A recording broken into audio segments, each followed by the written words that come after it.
candidate now. All your girlfriends say that you don't wanna see me.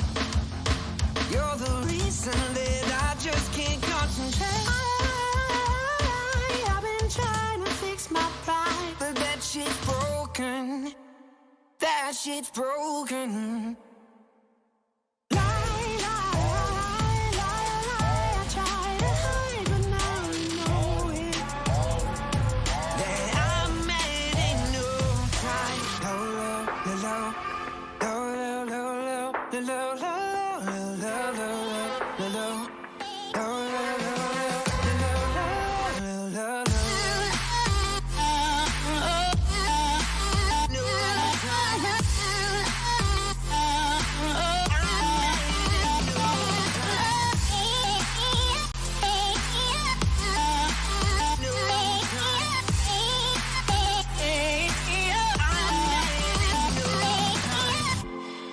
Sometimes it's hard to wake up in the morning, mind full of demons. I don't wanna hear them anymore. Got me heartbroken, fine. So many babies screaming cause they singing destruction before they see a human being. So they start smoking weed. We'll never get our day until we learn to pray. Keep our families in shape cause they all broken.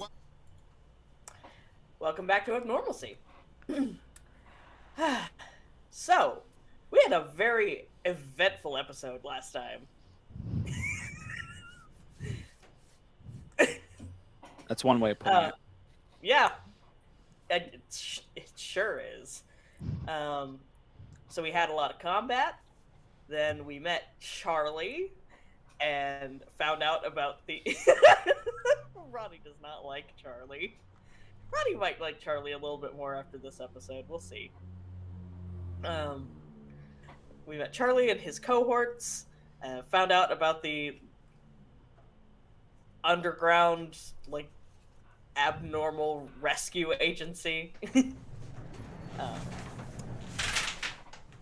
And y'all made a lot of demands of Charlie that he was very nonchalant about agreeing to. My demands were very reasonable. Fair enough. I think mine were relatively fine. I mean, he agreed to all of them, regardless of what they were. If that man can't get me a new walk-in, then I don't think that he's as well connected as he says he is. Just saying. Just saying. Ronnie over here demanding buildings, real estate, renovations to the place. Mutual aid is not done on just thoughts and prayers alone, my friend. Yeah, okay. And you're Laurel just giving a name. Don't like that. Don't like that. And asking for a freaking halfway house for Ava. Look, she needs the funding. That was a really good That's true. idea. She That was a needs the really help. good idea. Laurel over here being selfless, all the rest of you over here being selfish. I'd say Laurel's being pretty selfish with her first request. Oh yeah, you know, just fucking murder. Wait. Just off a guy, you know. Laurel been watching Sopranos. I want them gone. Get him out of here. So, let's pick up where we left off. Well, not quite where we left off. So, you guys left the secret base and got through a little bit of shenanigans back into the city unnoticed to resume your normal lives. So we last left you on Sunday. We're now on Wednesday. So we got a little bit of a time skip in there. So let me clue you in on a few of the things that have happened in the past 3 days. So New Ventura has been unseasonably warm. Just, even for the LA area in summer. It's been hot for a long time. it doesn't seem to be getting any cooler anytime soon. So we're at like a solid week of it being 100+ degrees, and nights that don't get any cooler than like the high 70s. Gross. AC units around the city are failing because they're just running constantly. And some things have been building up over the past couple of months that you guys have been working together. And in the midst of all of the literal heat, the social heat for abnormals has also been rising exponentially. So certain groups of normals are blaming the abnormals for, being the cause of all of this terrible weather, or for being the source of almost all of the city's crime, or, literally anything that they can reasonably pin on another human being. There have been witch hunts starting where groups of normals have been prowling through the residential district looking for any abnormals that can't give a good reason why they're there, and harassing people who are known for being sympathetic towards the abnormals and accusing them of harboring fugitives living in their district illegally. And the media has been putting this out as just coincidental to all of the hot, dry weather, but homes and businesses in the abnormal districts have been catching on fire at an unusually high rate. And that's kind of where we are right now. But for Wednesday, Laurel, do you remember what was happening on Wednesday? Don't I have a meeting on Wednesday? You do have a meeting on Wednesday. I have a meeting on Wednesday. Do you remember where your meeting is, or at least where it's starting? I wanted to get coffee and at least have someone at my back who I trusted, so it's at the Morning Kick. Yeah, and Cammie's working there today. And I was hoping so. Yeah. And then, while he might not be physically present at this meeting, I believe you're probably going to need to conference in a certain chef to discuss the catering for this wedding. Mm-hmm. That's where we are this Wednesday morning. I mean, if it's involving the wedding and if it involves catering, I'm not going to conference call it anything. I need to be able to look at these fucking people and understand exactly how many dishes they need. I need you to be able to tell me. Look. I'm not getting fucked. I'm not getting fucked. All right, swordfish bond me, and I come around and you tell me how many guests you have, and then it comes out you have double the amount of guests. Look, that's a you problem, all right? But that's not a problem that I want to have. Well, I'm sure we'll make our way back over to the restaurant. Please do. All right, I can work with that. So, on Cammie's shift, it's an opening shift, so early in the morning, Laurel, you show up, and Zoe and Kaya are already there. Not surprised. So what are you doing? Who are you saying hi to first? I am waving at Cammie from the door. Just a little. And walking straight over to Zoe and Kaya and, friendly handshake to Kaya, nice to see you again. And smiling at Zoe like, lovely to finally meet you in person. And Zoe will give you a big old grin, and it's nice to meet you too. So who am I looking at here? Because I don't believe you've described Zoe before. I haven't, because you haven't seen Zoe in person yet. So, do you remember what Kaya looks like?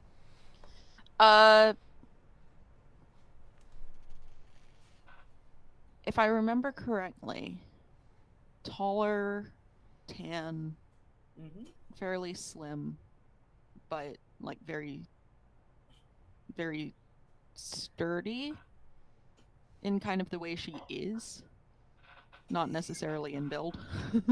Yes, she is definitely. She's very feminine and wears like pretty dresses, but also looks like if you cross her, she'll throw you out of a window. Yes.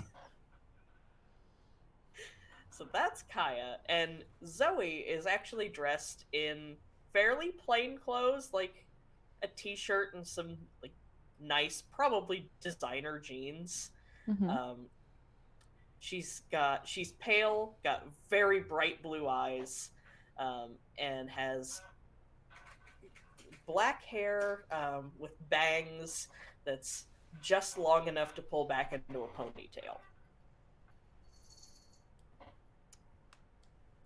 And seems very relaxed, as opposed to Kaya being like very hyper vigilant of what's going on around her. Yeah. Well, I'll get myself something to drink and then we'll have a sit down, shall we? Yeah, that sounds great. Awesome. You'll note that Kaya and Zoe already have drinks. Kaya has some sort of, probably like a matcha latte. And Zoe's drinking a hot chocolate. As I'm headed up to the counter, I'm just going to take a quick scan around the room. How many bodyguards do I see? You passed one on your way into the building, and surprisingly, that's the only one that I can see.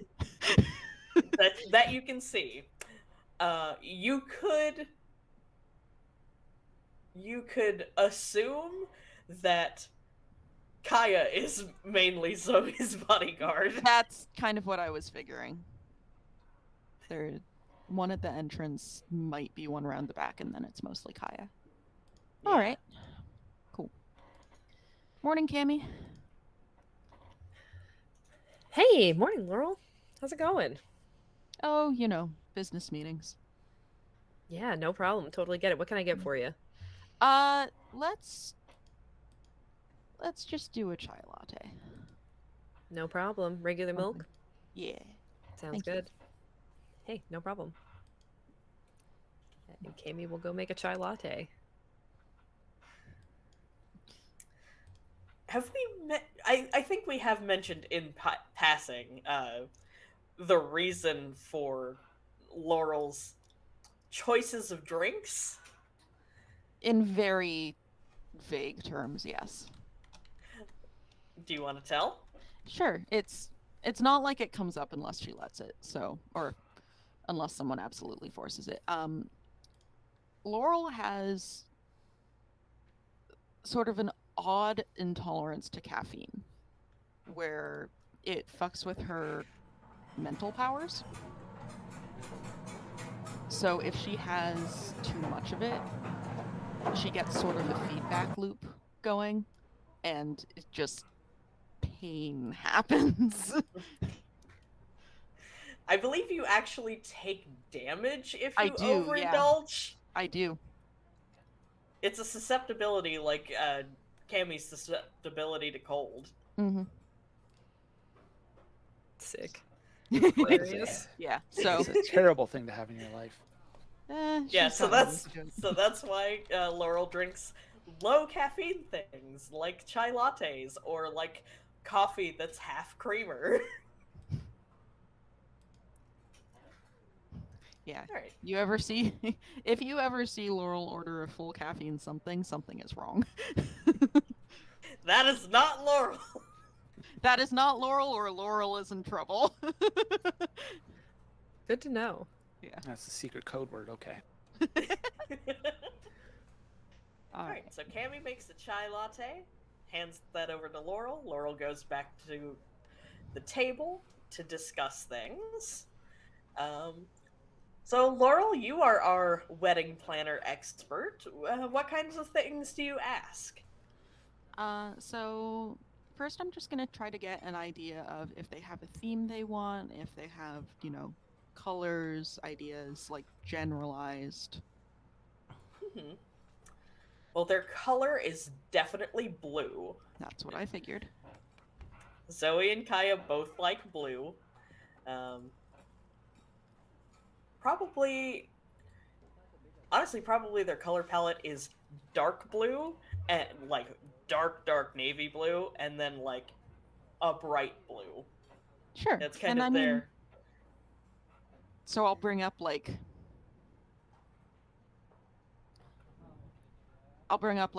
what I would use for a mid-tone for each palette, and then like varying shades and tints of it, just to get an idea. And for blues, I would probably use very muted pinks and creams as accent colors. Pretty. Yeah. Try to keep this very soft, because there's going to be enough like hardline stuff there that I don't need to add to it. That's very fair. Do you guys have a venue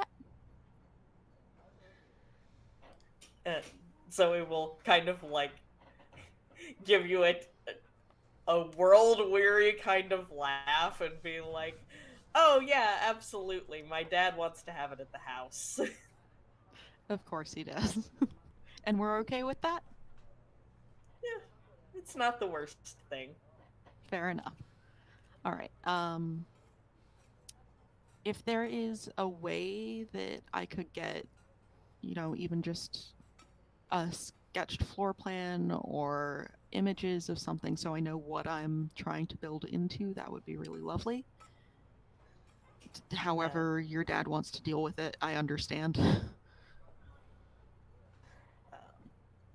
Kaya will grab a notebook that's on the table, which, like, she's been writing the odd note about what you've been saying down in. She'll flip to a new page and, like, give you a quick, like, blueprinty sketch of, like, what is the word I'm looking for? Atrium? Is that the word? Atrium, foyer. Yeah, the foyer, and then, like, the big, like, big-ass grand kind of a staircase. dining hall. Yes. and so you've got a foyer, the front entrance. There's lots of, like, planters and stuff in the atrium area, and then the big grand staircase that goes up on either side, and like underneath that staircase goes into like a big kind of like an extremely large dining room, which is going to be the main venue. Sure. So, all right. Are you both walking? Are you both? Is one of you going to be standing at the altar? Kyle will give you a very flat, "I'll be standing." Understood. So that means we don't have to coordinate that. That's good. That's always easier.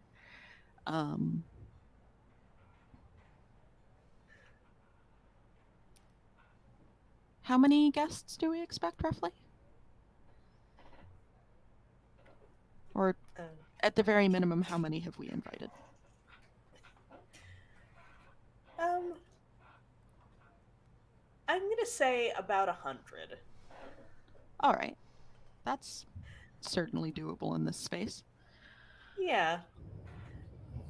We don't want it to be too big, but there are some people that we can't not invite. That I understand.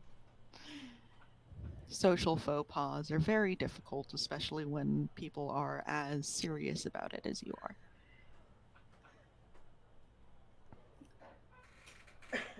All right. Do we have any ideas for decorations you're looking for, or would you just like me to start throwing something together for you, pulling something up?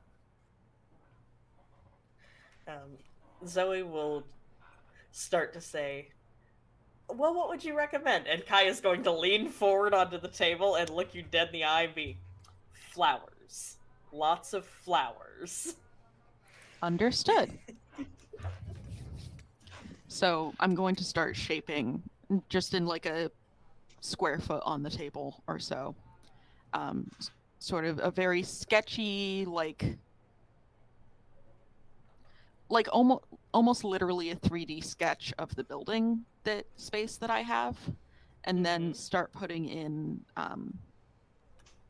garlands down the banisters, probably like those really deep blue morning glories.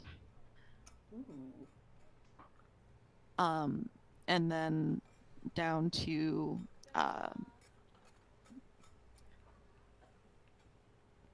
sort of leading into the planters that are in the atrium, and those will probably, the planters themselves will of course stay as they are, but I can tuck some other things in around that. And then we're going to do not like a canopy, but sort of a trellis instead. Ooh. And we've a sort of grid of the morning glory vines again, and then hyacinths in between them. Ooh, that sounds pretty. Yes. Perfect. So we're just starting to throw it together. A couple of, sort of moonflower morning glories as accents, and, I'm assuming we have, as I'm doing this, attire all picked out already, or is that something we're looking for as well? Kaya will flip to another page in the notebook where she has something tucked and pass you a couple of photos of, one is her wearing a very, close-fitting, almost, like you took business, formal business attire and then took it a step more formal and, more elegant and embellished. Mm-hmm. And it's, very dark blue, almost black, with, stars on it. Mm-hmm. And then Zoe in a pretty stereotypical, white bridal gown with a train, and it's very floofy. And layers cute. and lace and... All right. All right, perfect.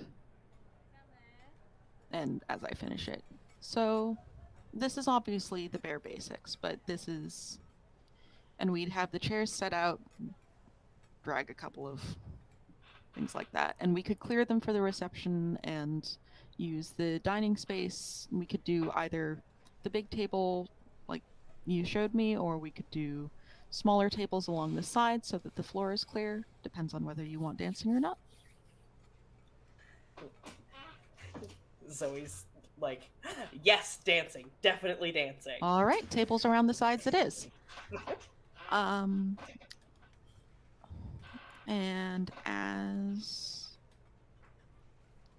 so if this is all right for a general idea, this is something I can go off of very easily and riff off of on my own, and of course I'll be sending you things and swatches and pictures. But is this all right for a starting point?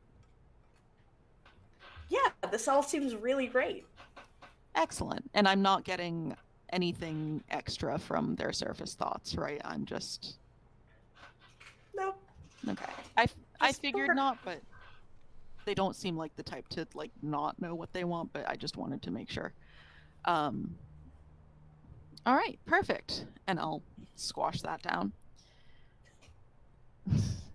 It's a flourish I like to do. I don't need to, but it's fun. So then, shall we talk cake and food? Kaya nods, and Zoe's eyes light up like this is the part that they've been looking forward to the most. Do you have any ideas for flavor, decoration, number of tiers on the cake?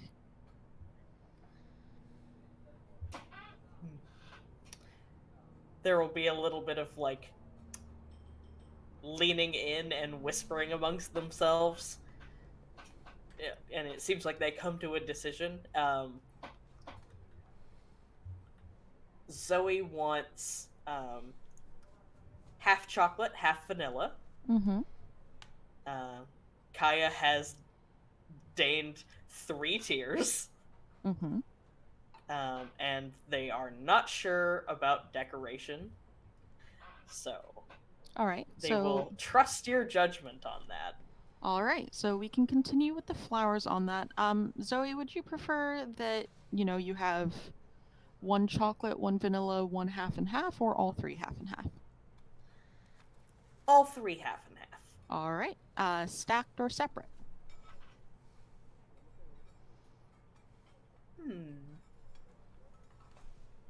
Stacked, I think. All right. So, and sort of build the cake from the ground up, 3 tiers, make the stabilizing columns look like actual like Grecian columns, and start winding sugar paste flower vines up them and around, culminating in a wreath of grape hyacinths at the top with do you guys want a, your traditional topper? Do you want something else?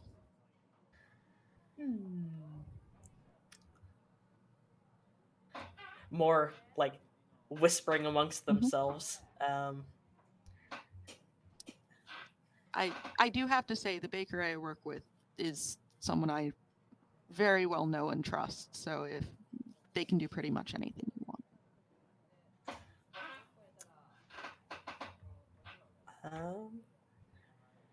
After much whispering and like if you're reading their surface thoughts, you're getting a lot of this is constant during these things. Like I always have it up during meetings.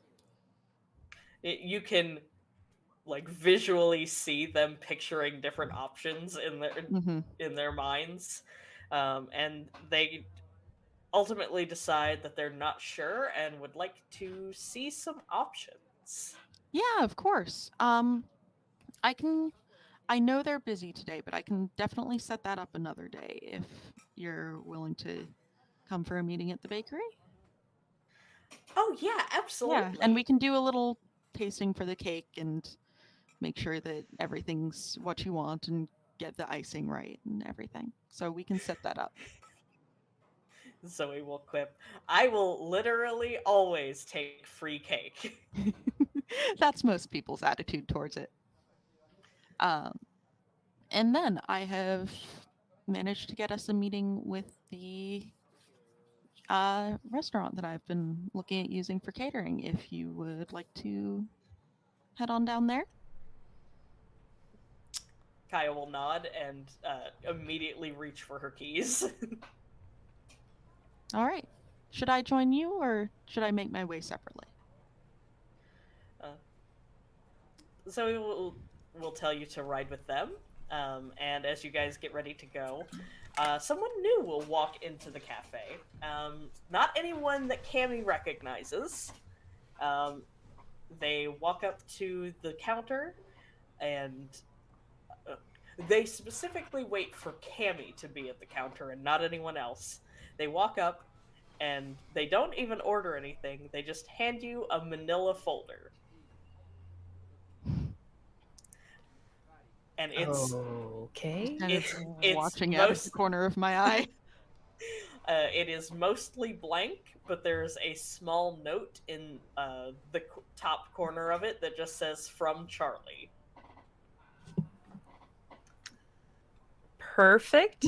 Thank you. I will save this for later. And then the person will leave, getting some suspicious looks from the bodyguards. And Laurel, you and your clients will head out. Kaya is driving. It's a very nice, like, sleek black sports car. As you leave, you see the two bodyguards come up behind you on motorcycles. Yeah. Because, of course. Yeah. So we're just headed to 3 dots and a dash downtown. Kaya will put that in her GPS and head on down. Meanwhile, at 3 dots and a dash. What time is it?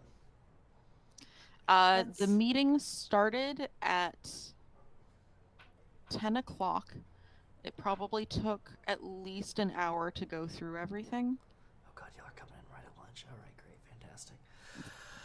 That's why I did it on a Wednesday. I kind of figured it would be at least less busy weekday lunch. We have swordfish banh mi. It's never not busy. It's a good thing the mob has a reserved table. That's true. And on that note, Kaya will definitely take that reserved table because she definitely knows about it. Oh yeah. All right. So, I will go get Ronnie. And well, as we arrive at 3 dots and a dash, what is Ronnie doing? Ronnie is in the middle of is probably yelling at a young kid, being like, look, I hired you because you have knives for fingernails, okay? This is why I hired you. This is the whole reason I hired you. You told me that you did seam ripping. You told me all this stuff like that. This is a fish, all right? It's not a pillow that you stab. It's not a fucking can of soda that you're just trying to show off to your friends with. It is a fish. It is a thing that lived, it breathed, it had a life, okay? And now you are going to show respect to it. So I want you to take your fucking pinky nail and I want you to cut it open. I want you to descale the guy and stop getting head bits into the fucking bucket over here. All it is, it's fucking cod. I'm telling you, man. That's all it is, all right? This is why I'm not having you touch the swordfish. You're like, oh man, I can't wait to cut up a swordfish. You're not touching a fucking swordfish. Can I help you? Oh.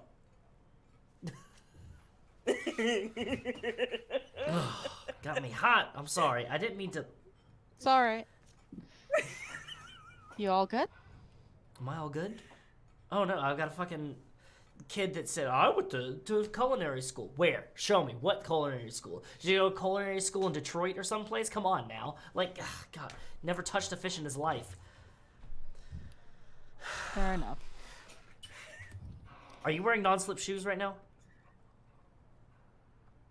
Who let you back here? Oh my goodness. Here, let me walk out with you, please. You're gonna fall and hurt yourself. So, and lead him over to the table. Zoe, Kaya, this is Ronnie Rasmussen. He is the owner of 3 dots and a dash and a trusted friend. Yes, very good friend of Laurel. Ladies, you look lovely. I hope you're having a wonderful time. We're just getting started with lunch. Somebody will have cocktails over to you, but I'm going to have to ask you to take a seat somewhere else because this is a reserved table, okay? It's reserved for the same group. It's not the same group, the same group. There's not, I'm getting no hint of Brute or Hairspray or bad suits over here. Kaya is probably doing what passes for a laugh for her at this point. Yes, I was just about to say that. She's probably doing like a little one of those.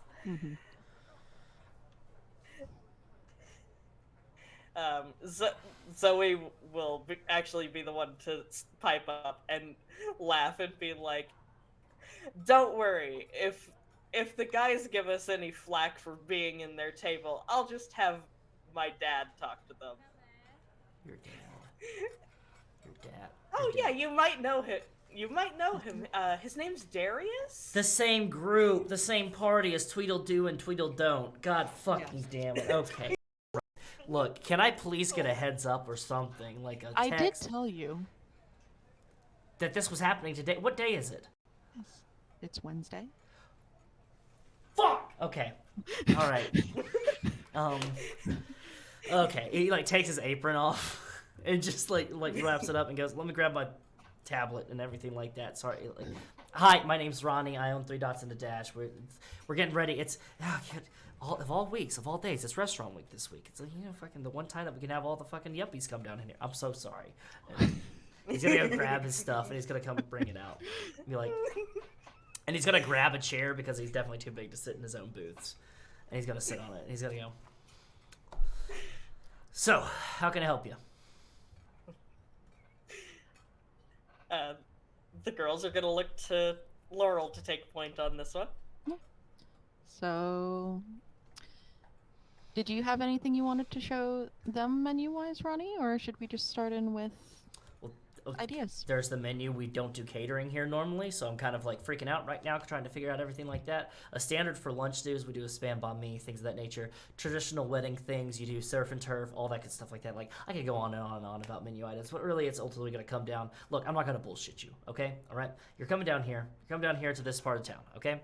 Not a lot of people come down to delirium, whatever. Where the fuck are we?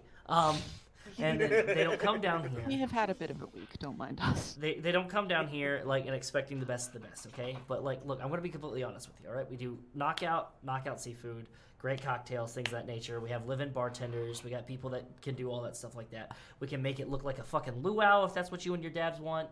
We can make it look like it's a fucking fun time. I'm saying fuck a lot. I'm really sorry, but like, it's ultimately like, look, I can sit here and I can tell you the best things that are on our menu, all right? But that's not gonna do anything for you. It is your day. This one could sit here and read your fucking mind and let you know exactly everything that you want to know, but that's not what's gonna happen. It is your special day. When I say your, I mean it's both of your special day. I hate that shit where they're like, "Oh no, it's the bride's special day." No, it's both everybody's special day. So I want to make sure that you're both getting everything that you personally want for your special day, okay? I mean, in this case, it would be the bride's special day, but we're talking about semantics here when I'm trying to talk about food, okay? But look, no, like legitimately, like if there's something that you like, then we can probably make it. All right. I've got people. I've been working with my staff to make sure that we have like built-in catering people. The only thing that I need from you is what do you like? What are the things that you like? What do you don't like? Are there any allergies going to be having? How many people are we cooking for? For the love of Christ, how many? About 100. 100. Fuck. All right. So what we're gonna do? Do you want this to be sit-down or buffet style? Let's start from there. Buffet style's probably good. Oh my god, thank you. Okay, look, all right, we're gonna have you. I've got a bunch. Like I've got hot plates. I've got pans. I've got like little just like burners. I've got everything. I went for the whole yards and everything like that. All right, we've been doing pretty well. All that good stuff taken care of. I just gotta know, is this indoor, outdoor, all that good stuff? Indoor. Indoor. Thank fucking Christ. Oh my God. All right. Yeah. All right. Yeah. Okay. No. Yeah. Indoor. We'll take care of it perfectly. And then he's just gonna go and walk them through the entire menu and just kind of like help them like pick out everything, cussing the entire way and everything. And he's always looking back to like the kitchen because he'll hear something and just be like, it's just like murdering him that he's not back there, but he's having to do this. But yeah. They're going to pick out. They definitely want 2 different kinds of banh mi, because that seems to be your specialty, and they're very into it. Okay. So something on the fancier side, and then something on the like comfort food side. Yeah, totally. They definitely like the surf and turf idea for the entree. Yeah. I'll do a pasta dish. Your father will look. It's gonna be like crab or something like that. You ever like crab or shrimp pasta? Let me get some linguine or whatever. Fuck it. You know, like, look, I'm a quarter Italian. Okay, my mom comes way back already, so I hear I make a mean ziti, whatever he fucking wants. All right, it's probably not gonna taste like his mom's. I'm rambling. Okay. So, possibly to Laurel's surprise, both of them are smiling at this point. They feel very at home with Ronnie. Honestly, I'm not surprised. Like, I very much understood that while these people may be very different from, like, the general mob idea, they're still part of that. And so they understand this. Yes, exactly. They understand, Ronnie. They're no stranger to the constant stream of cursing. I'm gonna make sure that we get all these notes taken down, everything squared away. I'll have numbers sent over to you. Okay, I'm gonna have my sous chef run over the numbers and the cost and everything. We'll work with Laurel for that, everything like that. It'll be perfectly fine. Just, you know, I'm gonna make sure it's perfectly fine because it's not. I mean, your dad. I like my shoes how they are. Let's just say, and then I'm not really good at swimming, so I just want to say I'm not a good swimmer. I'm not a good swimmer. I'm gonna put that right out there. That's something you probably assume. But, like, you know. You can keep the Crocs, Ronnie. Great. There is a 19-year-old kid back there that is probably demolishing all of the mahi-mahi we have in store, so I need to go take care of that. Thank you. Okay. Ronnie. Yes. Thank you. All right. It was lovely to meet you. You both are gonna be beautiful brides. You're gonna look great. You know, I'm sure you look fantastic in a suit. Fucking get your dancing shoes. It'll be there. We'll have some drinks. You know, it'll be fine. We'll come up with a cocktail menu. I don't know. Okay. I'm talking a lot again. Chester. He's gonna just wander off. That's kind of how he is, but I promise you he's the best I know. Zoe is going to just, like, beam at you and be like, no, I totally believe you. I love him. He's really wonderful. Ronnie, as you are on your way back, Annalise kind of stops you as you're on your way into the kitchen and is about to say something when the person who you don't know, who is standing next to you, will pipe up and be like, are you Ronnie Rasmussen? Is he in my kitchen right now? He's gonna ask Annalise. Annalise is just gonna nod. And she looks very confused. Excuse me. You look lost. There is a host out there that will seat you in a booth, or if you're ordering from the bar, then you can go ahead and take care of your waiting service. No. I'm actually here to talk to you. You see, I'm here to take some measurements. I hear you need a new walk-in. You could just ignore me. I just need your permission to go do what I need to do. You're the walk-in guy? Yeah, I'm the walk-in guy. Okay, yes, okay. So what you're gonna do is you're gonna go and you're gonna walk and you're gonna see where our normal walk-in is. You're gonna do your measurements there. I'm in the middle of a lunch and I have some catering notes to dole out. Do what you have to do. If you talk to anybody in this kitchen, I will throw you out the door myself. Okay, you got it. Good. And then he will go to do his thing. You will note that he is wearing non-slip shoes. Fucking better be. Then briefly back to Laurel. I'm sorry, I'm still trying to get over hearing that voice come out of your mouth.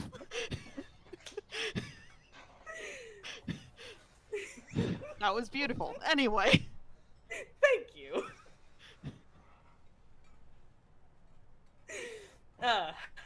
So, as you finish up with Zoe and Kaya, they're going to get ready to head back to the house. They ask if you need a ride anywhere or if you're good. Oh, no. I'm fine. Thank you. All right, then they will go on their way. And what are you doing after you finish up here? I am pressing stop on the little recorder I have constantly running at these sessions because I find it's far better than taking notes. And I'm sending that file immediately off to the office just to have the backup. And pulling up the floor plan of the place again from my memory banks. I'm looking at it for a second. That's gonna be a lot of flowers. I wonder if I can get the stamens cut off. I hope so. Collapse. One thing I do not need is pollen all over that house. Yep, that's a very fair point. And I'm gonna walk out and wander my way back towards the office. I'm not in a huge hurry because I'm kind of ticking things over in my brain, and I don't have anything else to do today, so. Oh, actually, on my way back, I am going to call my mother. Never call to your mother. relay the Call your mother. Yes. to relay the details of the cake. Yes. All right. So, by the time you get back to the office, your personal assistant, looking frazzled as she usually does, is going to, on her way doing the other things that she needs to do. As you walk in the door, she's going to press an envelope into your hands. It is a manila envelope, almost identical to the one that Cammie was given. It does also say, from Charlie. Looks like we're all getting our wishes granted today. The recording of that session is on the main server if you want to take a look at it and start looking at logistics for obtaining some things. There's going to be a lot of florists we need to contact. I like that you were very aware of the fact that one florist is will not cover have for enough this. flowers. Nope. All right. So, And then Ronnie gets one more interruption. But, Laurel, go ahead. I was gonna say I'm gonna head into my office, lock the door, and pop open the envelope. You can wait to do that if you want to, but yeah, we'll get back to you in just a second. So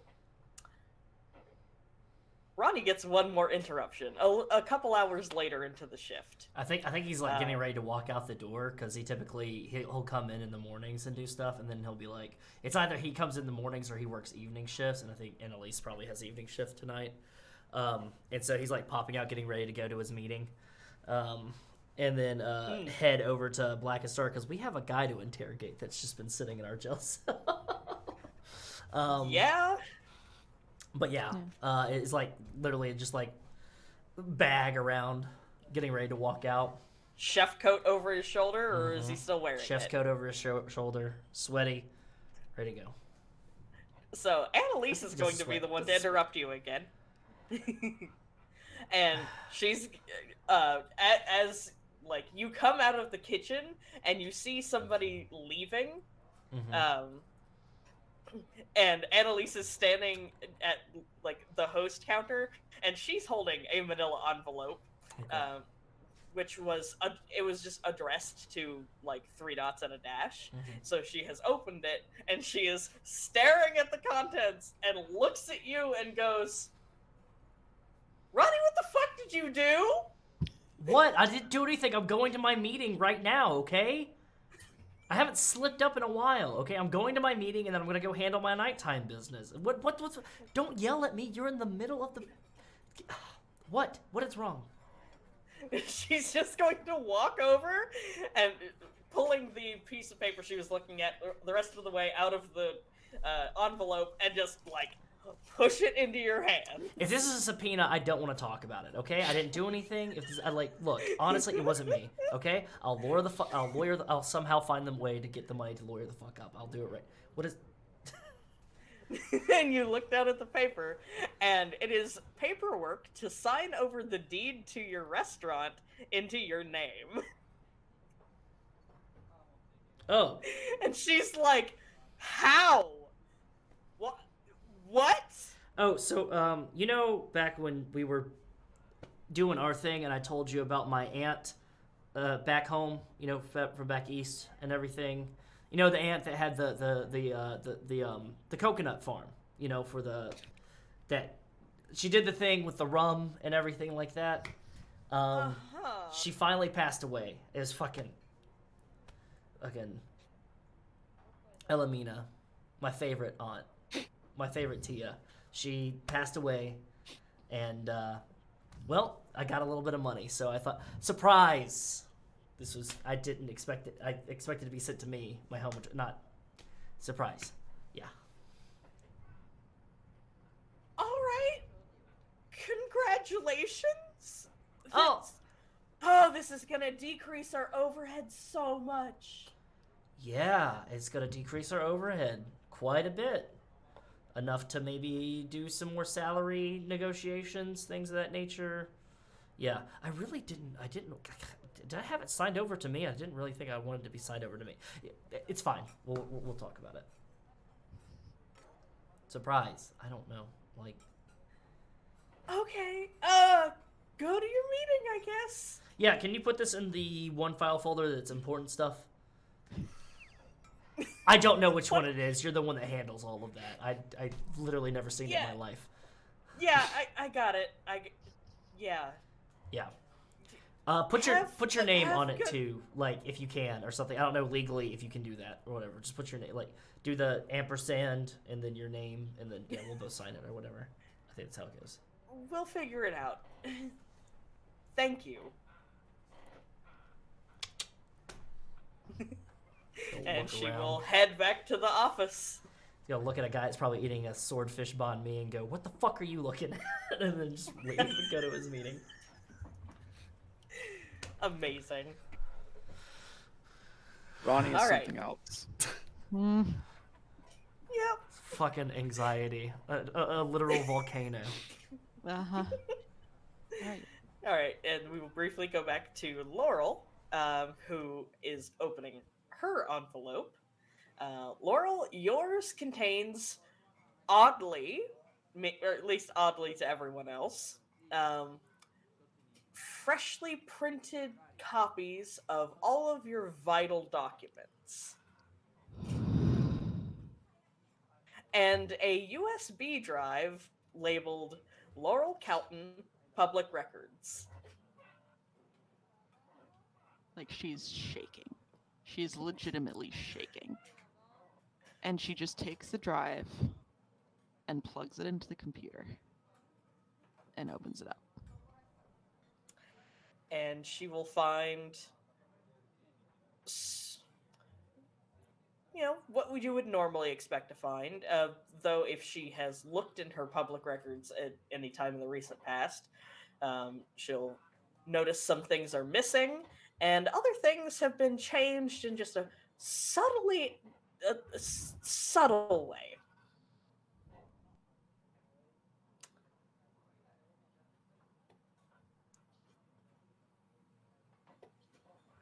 How does Laurel feel? Not sure. She's not sure how she feels.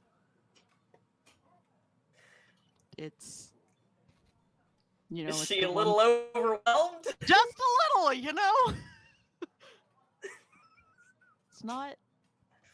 It's not everyone who gets to do that. Mm-hmm. There's always going to be some reminder, and now hers is gone. Yep. Gardener's erased. Oh. Yep.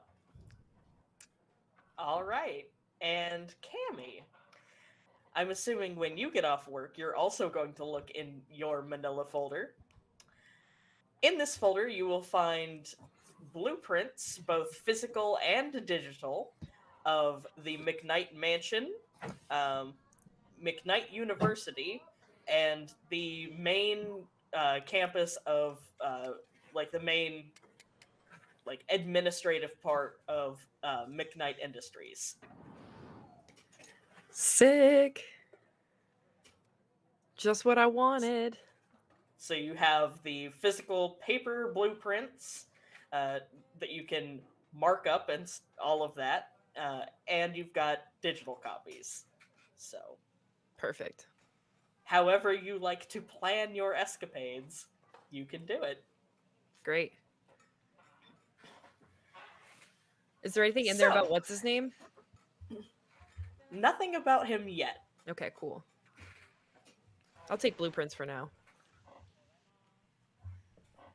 All right. Anything else that you guys get up to on this Wednesday afternoon? I'm going to do one other thing. What's that? After I've kind of come down from all of that,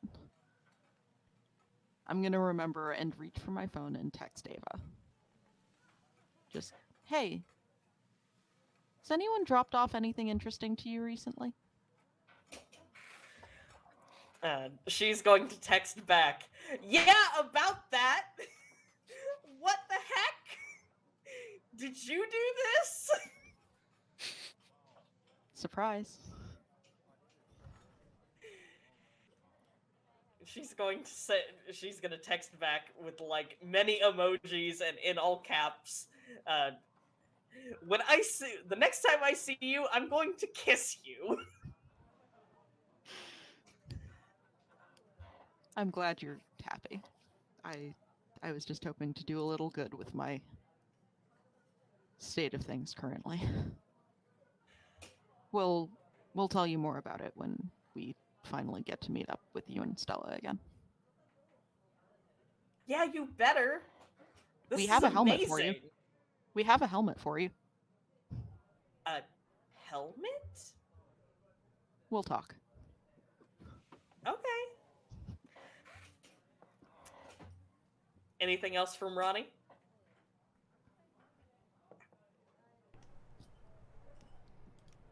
He's just after his meetings, he's been spending like when he has free time, he's been going to Star and Black, or and sitting there and literally sitting in the interrogation room. And I think whenever there's nobody else around, it's just gonna be like, hey, talk, and then just like turning up heat wave just to make him uncomfortable. Make him sweat until he passes out, and then just like give him water afterwards. Just be like, oh, you'll break one of these days, eventually, at some point. They always do. I love Ronnie's tactic. Just not really trying to, because Ronnie's a big, like, intimidating dude. You could try to scare this man into talking, but no, you're just like. Trying to inconvenience him into talking. Exactly. I love that. Yeah. All right. Then we will move on to Damian and Brayden. We'll start with you guys on Wednesday, but you really get into it on Thursday. So, Wednesday afternoon, probably right about when Laurel is showing up to 3 dots and a dash, both of you get a nearly identical text message. It's from a number that Damian knows, but not from one that Brayden knows. And it gives you a time, date, and location, and the instructions: come armed, be discreet, and make sure you document everything you can before you get involved. And it's signed Charlie. And Brayden, the one thing that is different in your text than it is in Damian's is yours has the added line, "This is my end of our bargain." I'm gonna text back, what does that mean? Who is this? And you'll just get a text back that says, "You'll see. Just show up." So the time, date, and location was the next day, Thursday, about 11 p.m. at a seemingly random residence in Delirium. And both of you will be showing up at the same time. I'm assuming probably run into each other. The hell are you doing here? Can I ask you the same question? Fuck. I didn't text you if that's what you think. No, I know who texted. I'm glad you do. I don't. What's this? You remember that thing you asked for from a person? Yeah, I kind of thought it was bullshit. That's who it was. Wait, so it's not bullshit? As bullshit as anything else has been for the past, what is it, 2 months now? I was kind of pissed. I didn't actually think that the colorful person that you happen to be friends with will actually come through. I would not say friends, but all right. Well, Business acquaintances. We know each other. All right. you know what I'm... What did yours say? To come armed and document everything before getting involved. And that this was the end of our deal.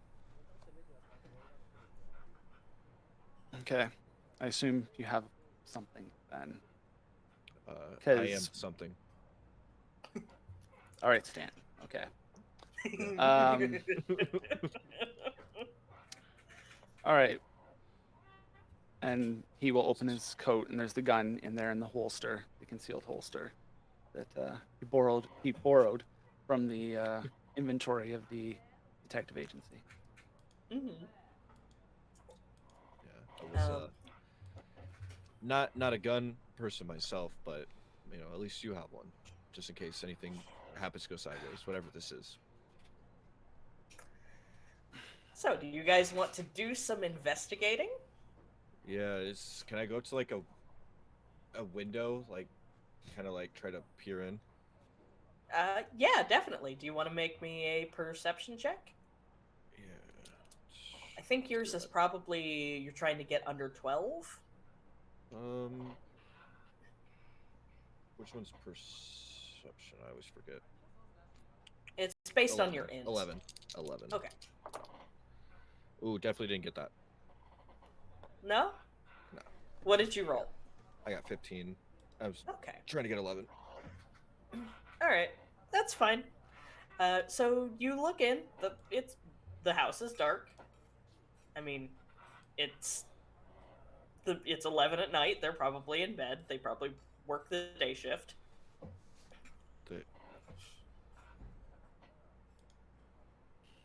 I'm gonna look back at Damian. I don't think they might be asleep, honestly, whatever this is. If there's people staying here, I don't see them. What kind of residence is this? Is it like a single unit or like one of those brownstone? It's a single unit. It's a single unit. It's very small and cramped up against the houses next to it, but it is a single unit.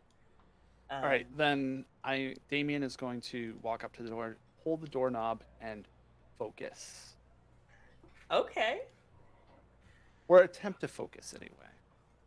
All right, so you will see when you do this, you're going to get 2 visions back to back. The first one is a couple going into the house. You presume the people who live there, whether they own or rent, they are both visibly abnormal. They seem to just be, fairly normal people. They're just chit-chatting, carrying in groceries. Then they shut the door behind them, and that part of the vision ends. And then you get a second vision right after that is...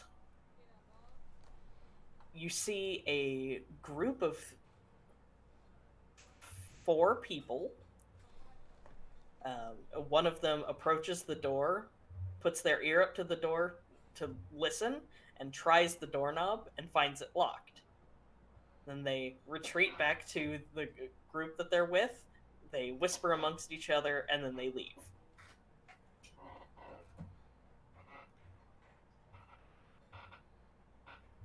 So are we gonna try to get inside? Is that the whole point of this? I don't understand. I'm kind of... What? There's nothing here to document. Someone tried to get in already.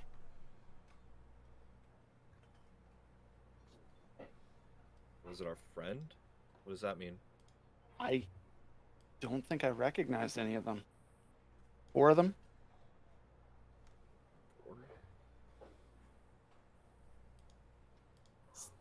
As you guys stand there discussing this, you start to hear, like, there are obviously the distant sounds of the city, but the neighborhood that you're in is actually really quiet. But you begin to hear voices of a group of people. You can't make out what they're saying. They're talking fairly low, but they seem to be getting closer to you. Oh. We'll take it easy, but just in case, that little glow thing, you might want to warm it. Get it going. Yeah. Can I, with just to be on the safe side, can I use static cling to get up on the roof? I don't know how. Yes, absolutely. Can I like get up there to kind of like hide? Yes, absolutely. Okay. Because Damian probably better with people than I am. I'll be up here. Don't worry. If there anything goes wrong, they won't know I'm here. It'll be a surprise. I promise. So Damian is going to try to act casual as if he's supposed to be in this neighborhood in general. Attempt to pretend that maybe he's looking at his phone for directions to a place. Okay, so at the very least, it's like standing out front on the sidewalk. Yeah, away from the house itself. Okay. So you see a group of 4 people around a corner. They are talking amongst themselves. They see you, and they duck in between 2 buildings. If you listen very closely, actually make me a perception check. With my extremely good perception. Yes, you do have extremely good perception. Better than mine. Yeah, it's a 17. That's a pass. That's a 13. Okay, perfect. So you can hear them moving around behind the building that they ducked behind, and presumably approaching the house you're standing in front of from the back to avoid you. So I'm gonna kind of look up towards where Brayden went and gesture to the back of the house. I'm gonna try to quietly make my way across the. I don't know how the roof shape is, so best place I could get with being able to keep visual contact with them to see when they come around. Okay, let's see here. Let me bring up both of you guys' sheets real quick. Come on, Google. Cooperate with me. I can't be stealthy, just so you know. It's not on my character sheet. Don't worry, I'll be stealthy for the both of us. We're doomed. Probably, yes. Probably. Oh, hardly. Damian, you do technically have stealth. It's one of your everyman skills. Technically, you just have yes. You have to roll under an 8.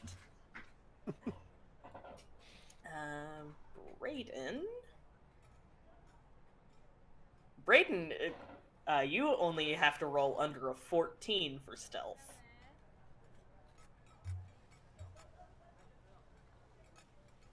Let's see, what else do you guys have?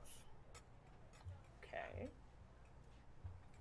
Oh, I have a possible way around stealth for you in this particular instance there, Damian. Oh. You do have shadowing at an 11 or better. And I do. tracking. So yeah, I'm... that's sort of what I was thinking, is that as Brayden's going kind of over the top, I'll kind of try to go around somewhat quietly, but knowing that Damian's not very good at being quiet. Mm-hmm. So... Yes, give me a shadowing roll. And do you want me to do a stealth roll? Yes, please. So I'm guessing a 17 isn't under 11. It is not. I definitely hit it right on the dot. Okay. I got 14. Okay. 2 6s and a 2. So, Brayden, you are going over the top of the roof, around to the back. You see these 4 guys. They aren't visibly abnormal. Make me a perception check.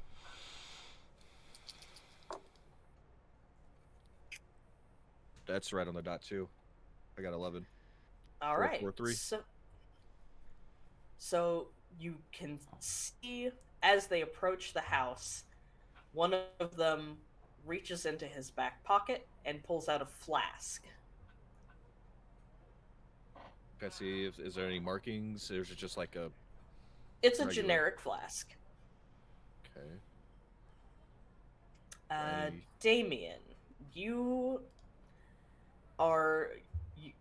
attempting to follow them around the back of the house. Yeah, that's one way to describe it. What are you wearing? Probably like a dark pants and sweater, like a hoodie. Okay. The most conspicuous thing you could be wearing if you were trying to break into some place and somebody saw you. Gotcha. Okay. So as you're trying to get around behind there, you're lucky in that they don't see you, but your hoodie gets caught in like a rose bush, and you have to stand there for a while disentangling yourself from it and making the rose bush rustle a whole lot. It's better than a dog finding me or something. So yeah, he rustles the bush quite a bit, unfortunately, trying to untangle. Not a lot of foliage around the parts of town he usually visits. That's very valid. My woods All right. are the steel beams of the buildings and the concrete in the streets.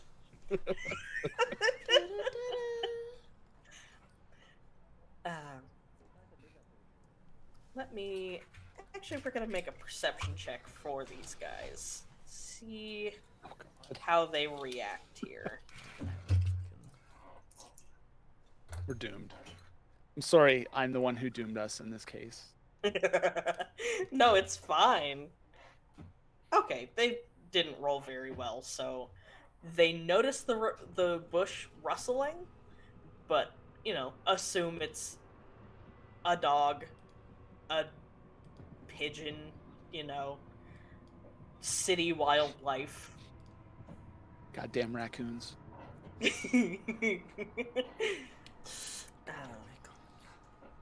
So they do continue with what they were doing, and you see... Well, Damian, you won't see for a little bit because you're a little preoccupied.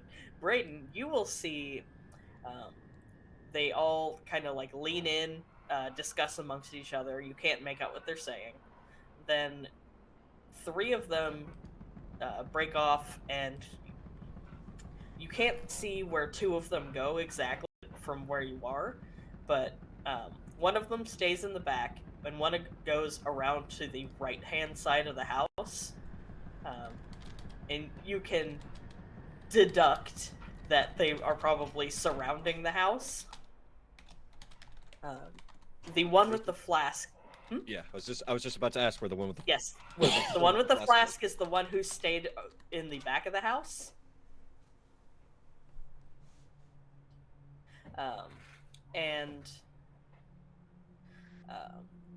If you... Would you like to look at the person who is along on your side? Because that's the only other person you can see. So I'm just to get a mental, like, kind of try to assume where they're headed.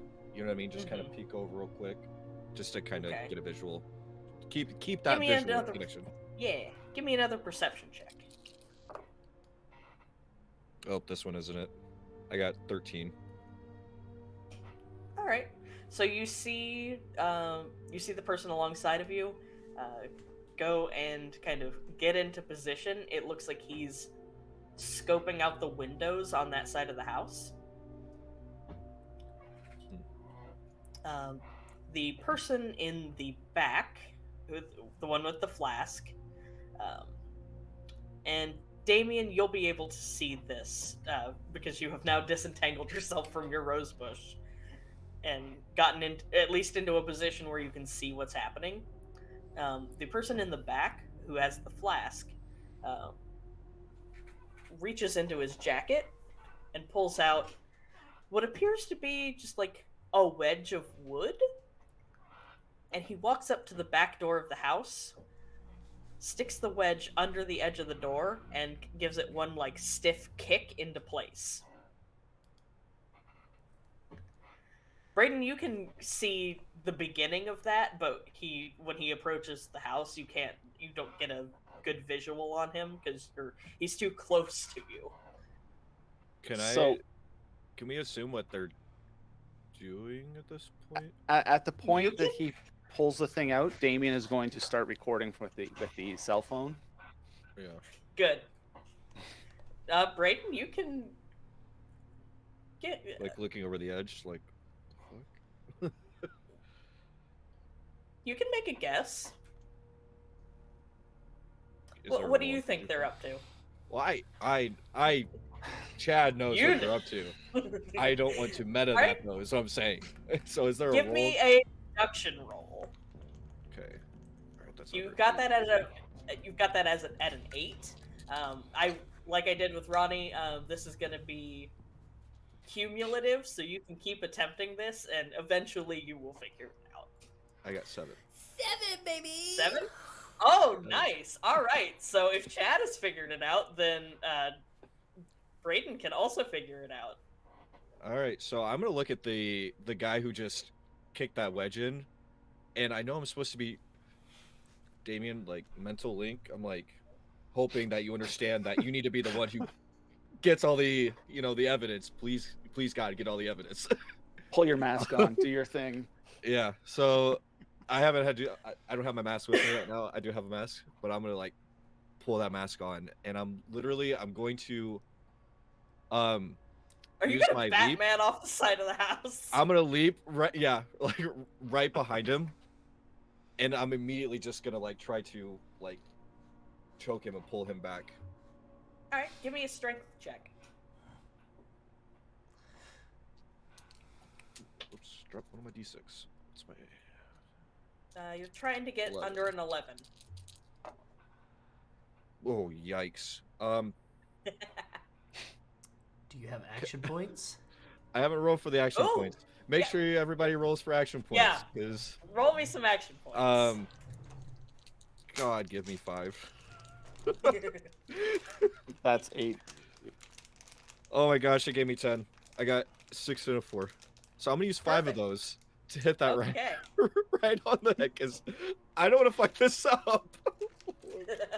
So I'm gonna be like, get your ass over here, and I'm gonna like pull him back and like try to turn that way it can like kick the thing out from underneath the door. So in his surprise, this fellow is going to drop his flask, which the top is going to pop open on, and you immediately know what is in that flask. Do you know what is in that flask? Alcohol of some kind, an accelerant of some kind. Gasoline. Yeah. I was gonna say one of those eans. Yeah. Yup. So Damian, what are you doing at this point? Because we got 3 other people around this house. He's protecting his city.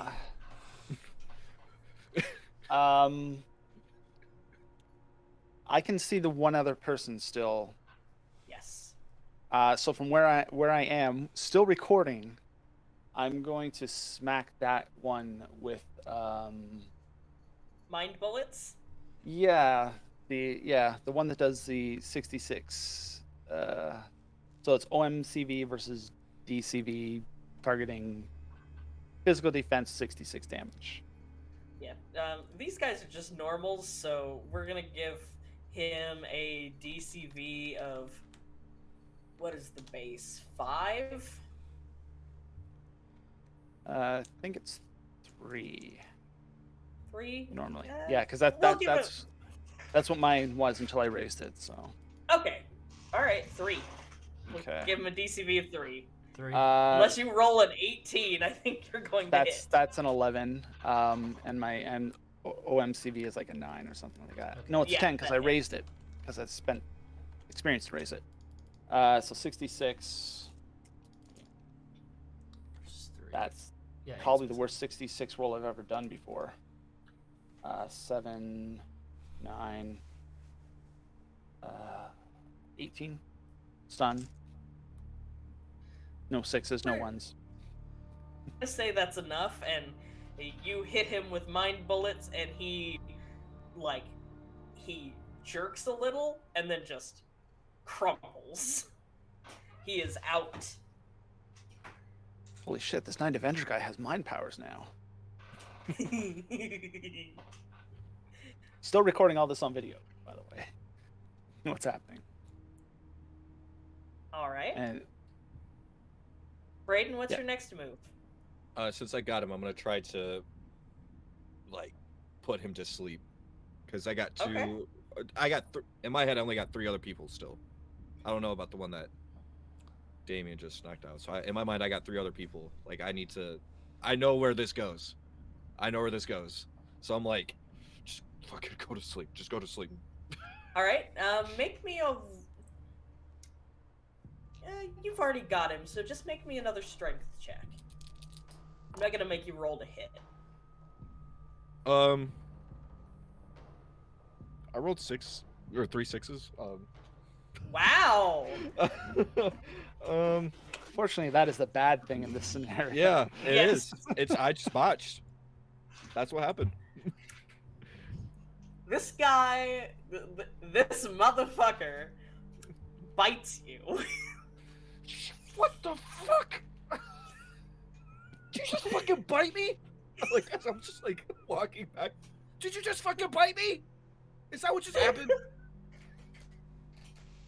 That is in fact what just happened. Damian, what are you gonna do? So this is a clearly an abnormal neighborhood. Yes. All right, so still recording with the one cell phone, going to get the work cell phone out and call the cops. I know the return to the response time is going to be pretty low, which gives us time to finish up here and get the hell out of here, hopefully. But just call and very quickly yell something about, I don't know, what is the least incriminating thing to do here? Some guy's trying to set fire to a place or something, it looked like. I'm not sure. Something like that. Maybe somebody's trying to break in. So a burglary in process would probably be the best thing. Yeah. Give the address and turn then kind of hang up type thing. Okay. And if I'm still able to, I'm going to assist poor bitten Brayden here and mind bullet his. Okay, roll me to hit. That's a 14 to hit. Wes, can you do the math on that one? Oh my goodness! All right. Sorry, we're making him do work. I think it still hits, but that one I'm not sure. Hits by 4. Yeah. Okay. That is a. Ooh, that's a lot of 6s. 28. Oh yeah, this man is out. He's gonna be out for a while. It occasionally happens where I roll good on that roll. All right, so you've taken out the 2 that you can see. Now what are we doing? So I can see Damian. Yeah. Yes. Okay. Yeah. What about the other? Like, I'm gonna try to like sign like the other. Where are the other three? With point that way, the other way from where I came from, clearly. Yeah. There's not much more he can sign than that. Okay. So then I'm gonna use my super speed to get around to the other side where I assume somebody else is. Maybe both of them. One person is around the front. You can see that they are. If you look, you'll see that they have also kicked a wedge under the door, but they've backed off and they seem to be intently looking at the windows. And you'll also see that this person has a gun. All right. So that one I'm gonna use. Can I do a martial kinesis kind of thing? Yes, you can. On this person, like as I'm like running by, just kind of like clothesline them as hard as I fucking can. Yes, absolutely. Roll me to hit. Because I'm trying to get around. I'm trying to get as many. Actually, people as I can. all you have to do for martial kinesis is touch them. So I'm just gonna say it works. Okay. How you do this? So I'm literally like I come around that corner, like a bat out of hell, just immediately like clothesline him as hard as I can while keep moving. What happens to this man? Does he just putting him down? Are you throwing him? I want him to do a couple of flips exactly where he is. I don't care what happens to his body. I don't. If he dies, he dies. You know, that sort of thing. Actually, I hope he doesn't die because that man probably has a family. But roll me 3d6.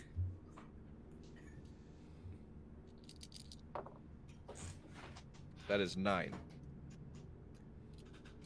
Okay. He does a couple of midair flips, lands on his head, takes some stun damage.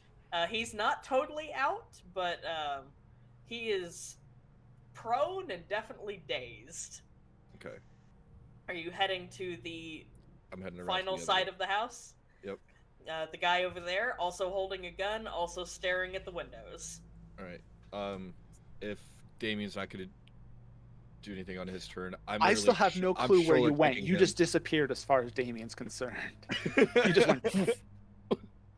So like, I come around that corner and just like shoulder check this guy as hard as I possibly can.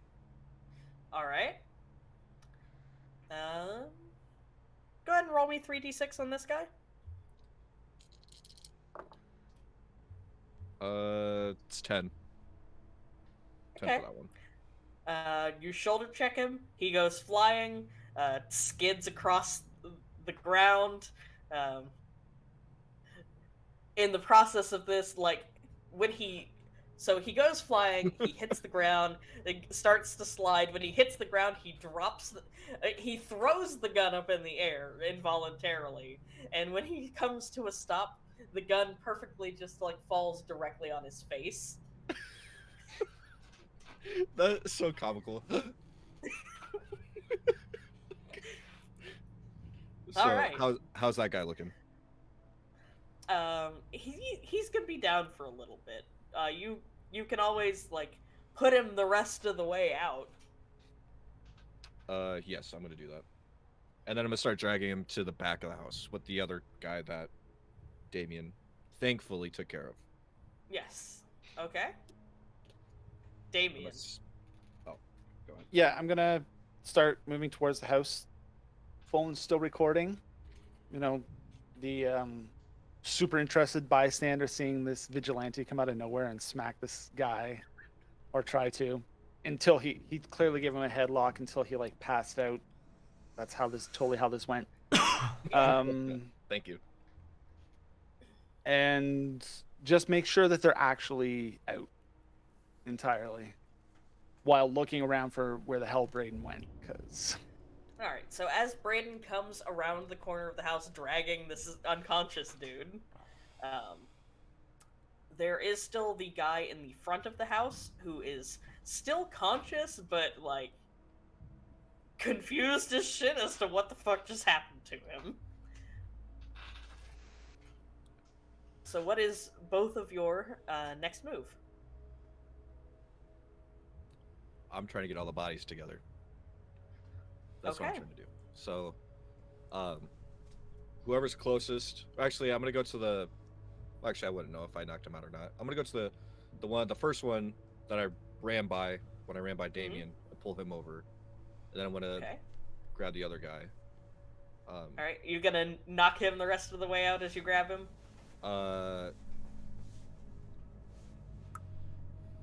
No, I'm not actually. Because he's still dazed, right? Yeah. Okay. Yeah, I'm gonna try to get them all together, and I'm looking at my powers. I've already used it to get up on the building, but could I use the static cling to keep them on the ground? Like, keep them together and then on the ground? Yes. Well, yeah. Go for it. Yeah, so I'm gonna, like, try to, like, I don't know how... Damian, if they start running, do the mind bullet thing that you're really good at that, and you save my ass with it, so maybe you can save my ass again, just in case. So I'm gonna try to keep these guys here, and then start, like, trying to... I don't know exactly how this is supposed to feel, but static cling them to the ground, hoping that they don't move. Ooh, actually, better idea. How about we use one of your new powers and pop off that anti-friction field? You don't have to use it at its full 8-meter radius. You can just, like, condense it around them, like give it a 2-meter radius around them. Yeah, we could do that. So that way they can try to get up, but they're not gonna successfully go anywhere. Yeah. So when I do that, I'm gonna look back at Damian. So you've been recording the entire time? As I see, as I'm, like, pointing at the phone. All right. So just make sure you get this. One of those guys is still, like, he's still trying to figure out where the hell he is. You know what I mean? Just make sure you're still recording. And I'm gonna walk into my field, and I'm gonna bend down to the guy who's still conscious and, like, start slapping him. Hey, you with me? He will blink several times and look up at you, and he's still very confused about what the hell's going on, but he is lucid. Hey, buddy, what's your name? What's your name? I don't have names for these guys, and they don't really matter, so he will give you Random a name. name. Random name. Yeah. Bruce. What are you doing here? What are you doing here? He's gonna... Are you wearing your gloves? Yeah. Okay. Well, actually, So no. I would have taken them off. I would have taken them off at this point. Okay, so you are glowing. Yeah. He's going to look at your hands, look at your face, and start stammering. Come on, man. You don't need to be scared. I just saved you. You're okay now. I promise. Hold on, you're gonna have to give me a persuasion on that one. Do I even have persuasion? I do. You do. You have it at an 8. Oh, so I have 5 hero points left. I'm gonna use 1 because I rolled a 9. I'm gonna use 1 to get to 8, so I'll have 4 left. I'll have 4 hero points left. What? What are you doing here? Let's see, how willing is he to just, like, spill the beans here?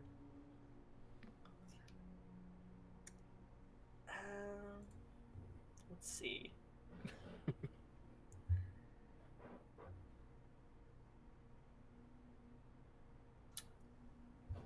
Give me one more roll. Roll me 3d6. Okay. Oh my god. Oof. That is 13. 13? Good enough.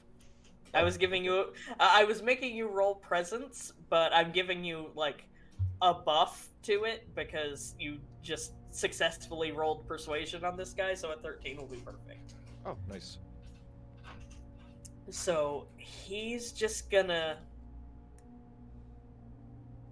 spill the beans, and they were here to these abnormals here. They work in the residential district, and like, how very dare they? And like that's our space. Y'all have your own space.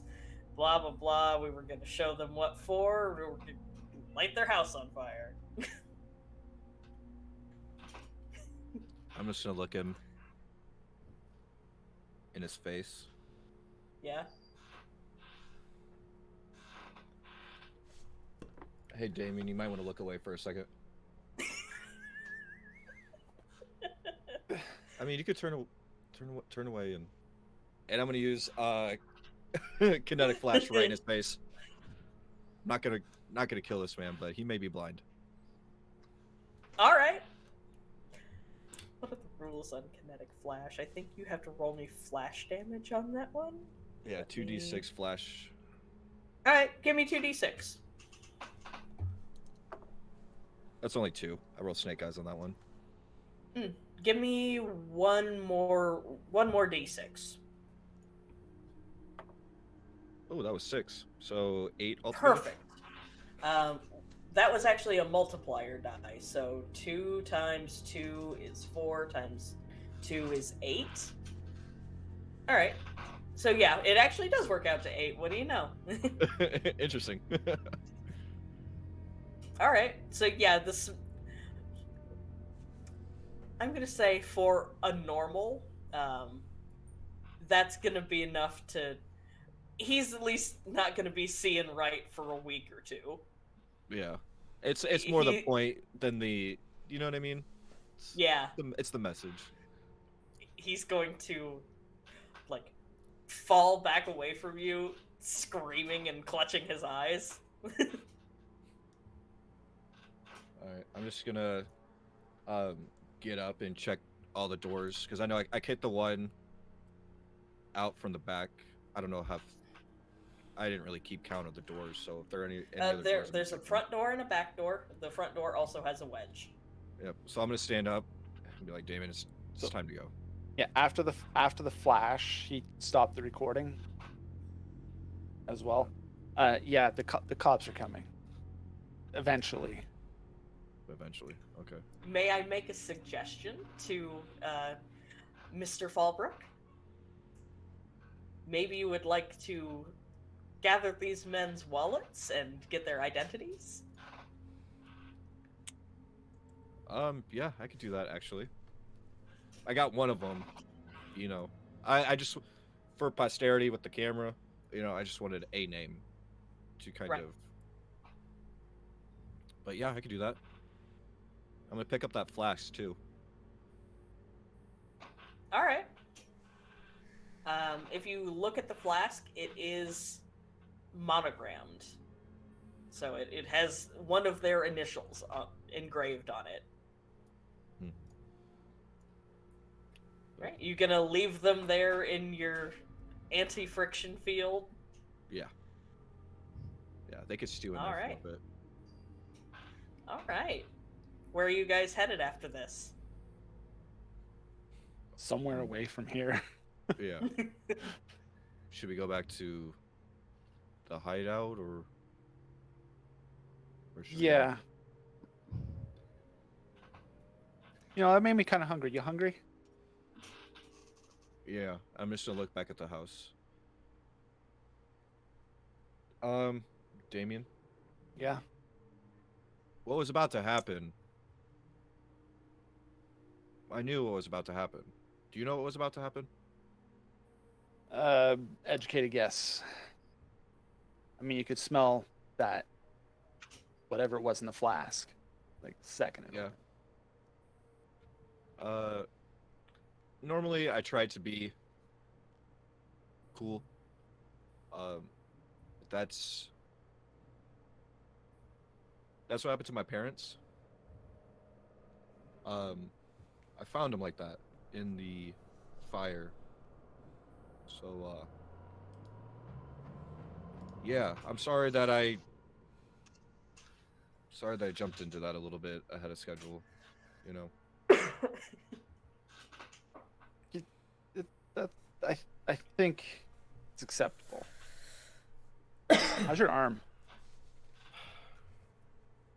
How's my arm look from? Are you talking about when I clotheslined that guy? No, the bite. Oh, the bite! I forgot I got bit. Holy shit! Yeah, you're fine. It was the You've got adrenaline. some- It was the adrenaline. You got some teeth And I'm- marks. You might have a little bit of a bruise there, but you're fine. Honestly, I forgot that he bit me. You know, I just knew what I needed to be done. You know. You know, you're really good at this whole busting up bad guys thing. Taking a lot of practice. You know. You ever thought of taking up that whole vigilante thing, being like a superhero? Maybe when I was younger, but especially now after dealing with Black Star the other day, I don't think that's for me. Wherever that ends for them, it's not where I want it to end for me, you know.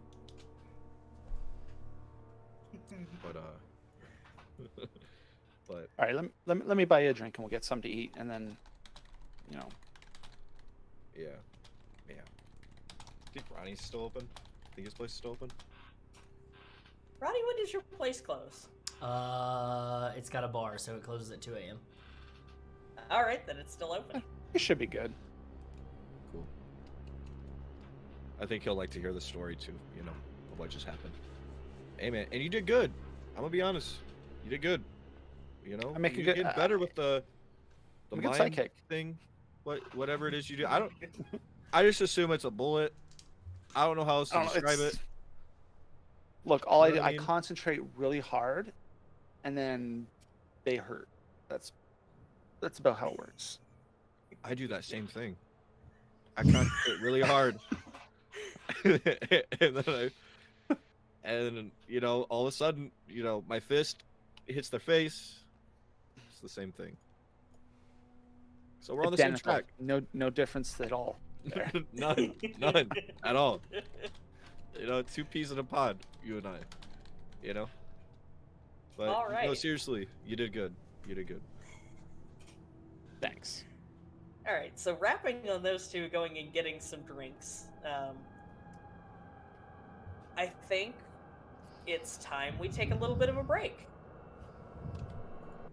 So we'll be back in just a few minutes after a bio break, guys.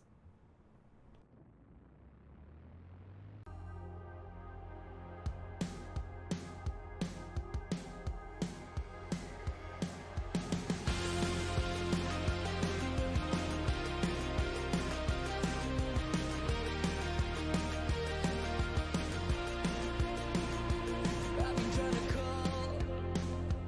I've been on my own for long enough. Maybe you can show me how to love. Maybe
And we're back.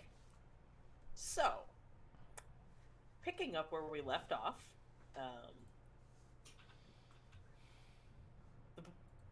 Brayden and Damian had their little adventure on Thursday, and it is now Friday, the traditional day that your group meets up, presumably this time at Blackened Star.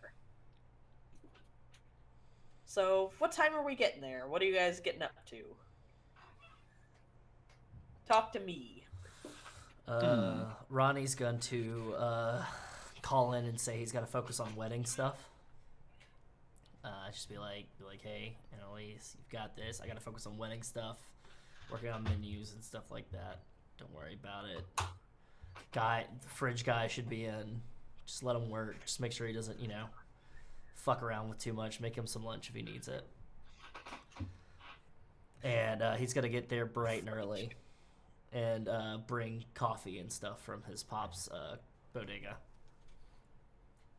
I love that.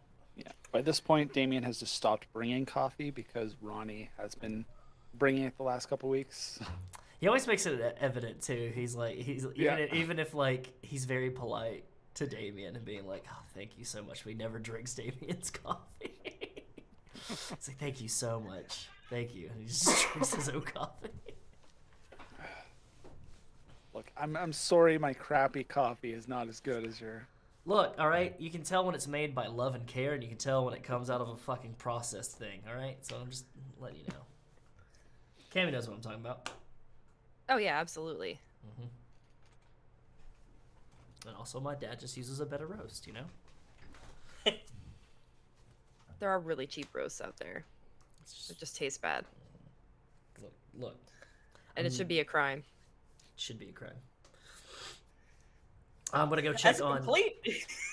As a complete out of character aside, real quick, I just want to call out my place of work for our lobby coffee machine using boxed coffee, and it has the option for both regular and decaf that you can choose light, medium, or dark. But they're all literally from the same box. It just adds the only more variation water? is adds more water. It tastes like garbage. Anyway, continue, Ronnie. Ronnie's then gonna, after he's got settled in, he's gonna go check on our little friend in the interrogation chamber. Go Do we still have him in there? Yeah, he's been fed. Okay. He's been fed really well. Fed? He's been watered. He's been fed. As though we have a cat. Yeah. Well, he just He's gets the new screamed at. mascot.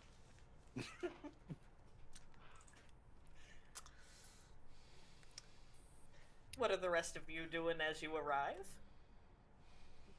Well, I'm going to speak with Alex to make some creative edits to that video to possibly disguise my and Brayden's identity in maybe a little burst of static at the right point to cover where the names were said and everything, to potentially release that video a bit more publicly. Mm-hmm. And Alex is probably the best person to make those changes. You know what? You are definitely correct. He Person. Yeah. He's a person. Be nice to him. He will direct you to plug your phone into one of the little what is the word that I'm looking for? One of the little computer things that's got all of the different connectors, and he'll download the video and start working on it in the background. Cammie, what are you up to? I think Cammie's gonna go with Ronnie, and we'll go check on our prisoner, our interrogatee. Something. All right, we'll get to you guys in just a minute. All right, Laurel. I am going to look in on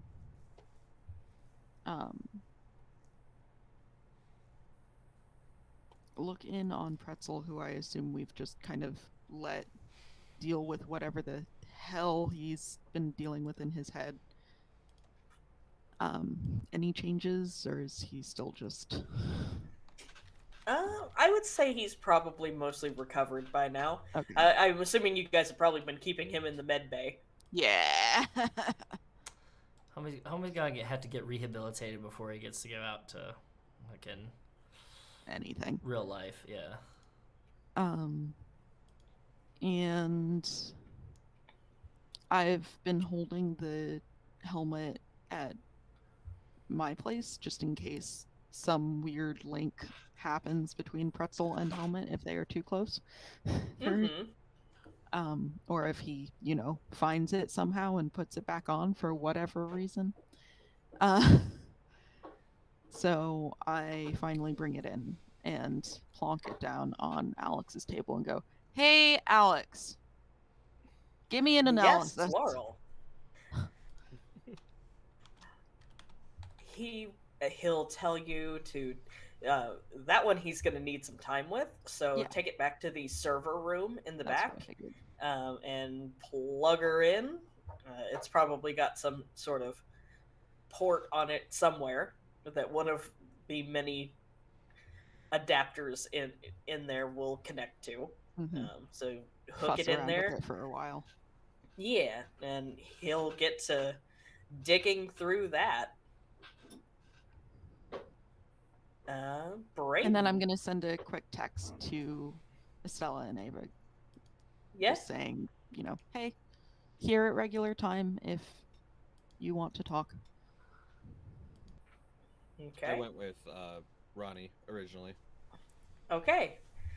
So Ronnie, Brayden, and Cammie are checking in on the interrogatee. Laurel is checking on Pretzel. Damian, you hooked up your phone to Alex.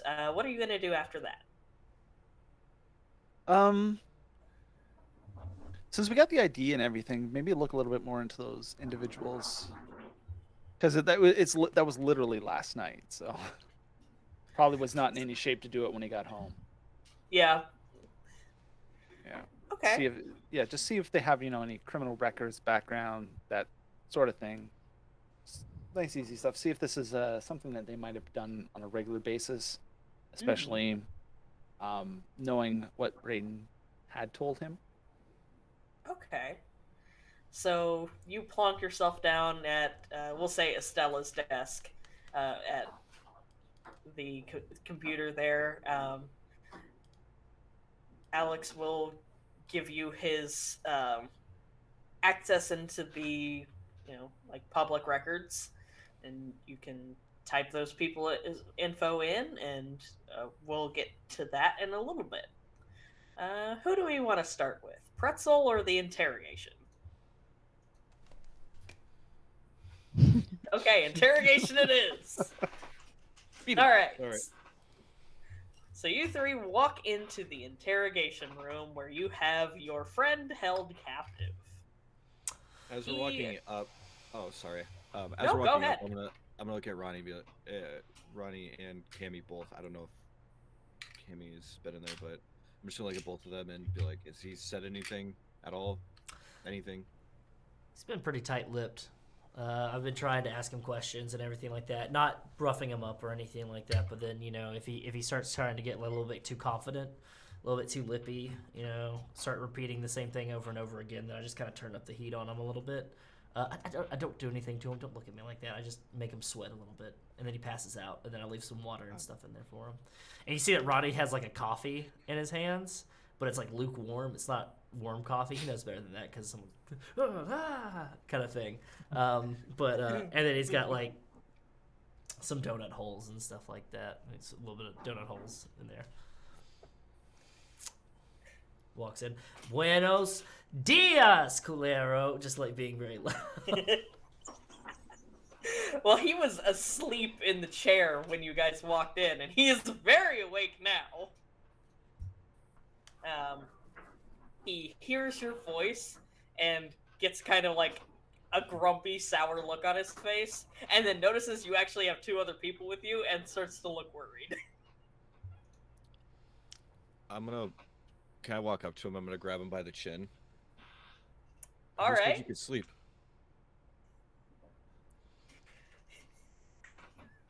Wow, Brayden really going all the fuck in. Damn. Well, we know. All right. Well, we know who bad cop is. All right. Are you just gonna look at me and not say anything? Me, my friends, I mean, at least here you're not dead. So, please tell us what you know about this pretzel stuff. That's all we want to know. Then we'll let you go. I don't know We're just shit gonna- about no pretzels. Ronnie, do you want to hit him or do I hit him? Cammie, you can hit him too if you want. I'm not gonna stop you. No, I don't want to hit him. I mean, we're just here for information. I mean, we even brought you coffee and donut Yeah, holes. you too, have Valera. snacks. Yeah, Come on. We've been taking really good care of you. Here, I thought we were making friends, and you're over here yelling about how you don't know anything about pretzels. You really don't know anything about pretzels?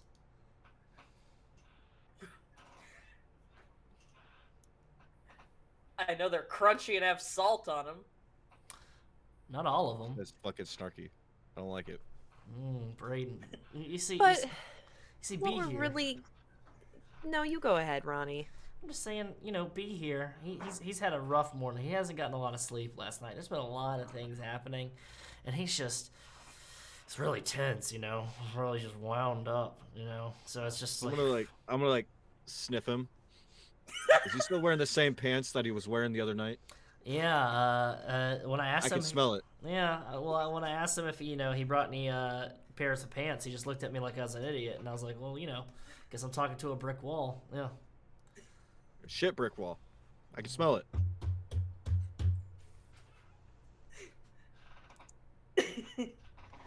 I'm just gonna look back at the guy. He's gonna lean back in his chair and he's gonna cross his arms. I mean, we do have clothes in the other room. We could bring them in for you, but you'd have to be a little bit more. A little more forthcoming. Like, we'd be happy to help you out. It's just you haven't really been helping us out or kind of giving us a reason to want to help you out, We're just trying to figure out what's going on with this weird program where they kind of kidnap people, and maybe turn them into super cops. Are you a little jealous you didn't get to be a super cop? Is that the problem here? A little sad? Yeah. I'm not jealous of shit. He says, and angrily looks away from you. Oh, it seems like your feelings are hurt, though. You just looked away from me.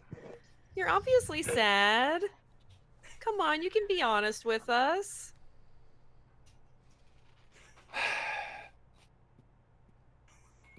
Neither of the talkers are in the room right now. Interrogation's not really about talking. Yeah. It's a war of attrition. Honest, yeah, these three are the best choice for this, and the most interesting. Which one of you? I think at least Ronnie. I think at least you actually have the interrogation skill. I do. All right. Yeah, I have conversation. Well, I guess we're just gonna have to kind of ramp this up a little bit more, and I really don't want to have to do this, my man. Like, we've been having such great talks. Like, you and I get along. We like the same baseball team, all this other stuff, and well, it seems like the heat trick hasn't been working, has it?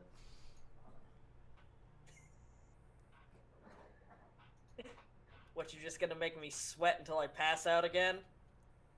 Oh, just gonna make him sweat until he passes out again. I'm going to drag a chair, and I'm going to sit down right in front of him, and then I'm just gonna hold my hand out, and you can just see magma starting to drip off of his fingers. And what essentially I'm doing is I'm holding a magma blast in my hand, but I want it to drip and fall, so it starts accumulating. And starts growing a little bit by the chair. And I want it to creep. I just want it to creep a little bit. So, because it looks like it moves slow, but magma kind of moves really fast. And I'm just going to say, These floors, really high quality floors, solid, heat treated. That chair though, not so much. And something tells me your little shit boy pants there aren't, treated for magma either. And as you're saying that, I want to get behind the chair and use the anti-friction field on the chair. The way it can move way easier. I'm just gonna slowly creep it forward towards you. The thing about magma, do you know how hot magma is? He's not gonna answer you. It just eats. You're not trying to find out, are you? Everything. As I'm pushing it forward. Up.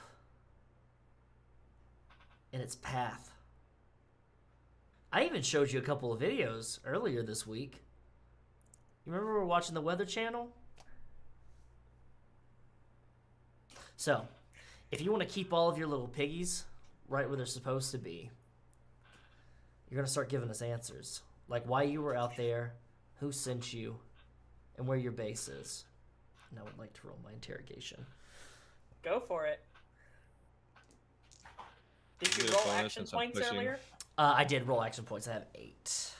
Okay. And my interrogation is a 12, and I got a 10. 4 and a 6. Perfect. All right. So you notice he starts sweating, and you don't think it's entirely from the magma blast that you're building up.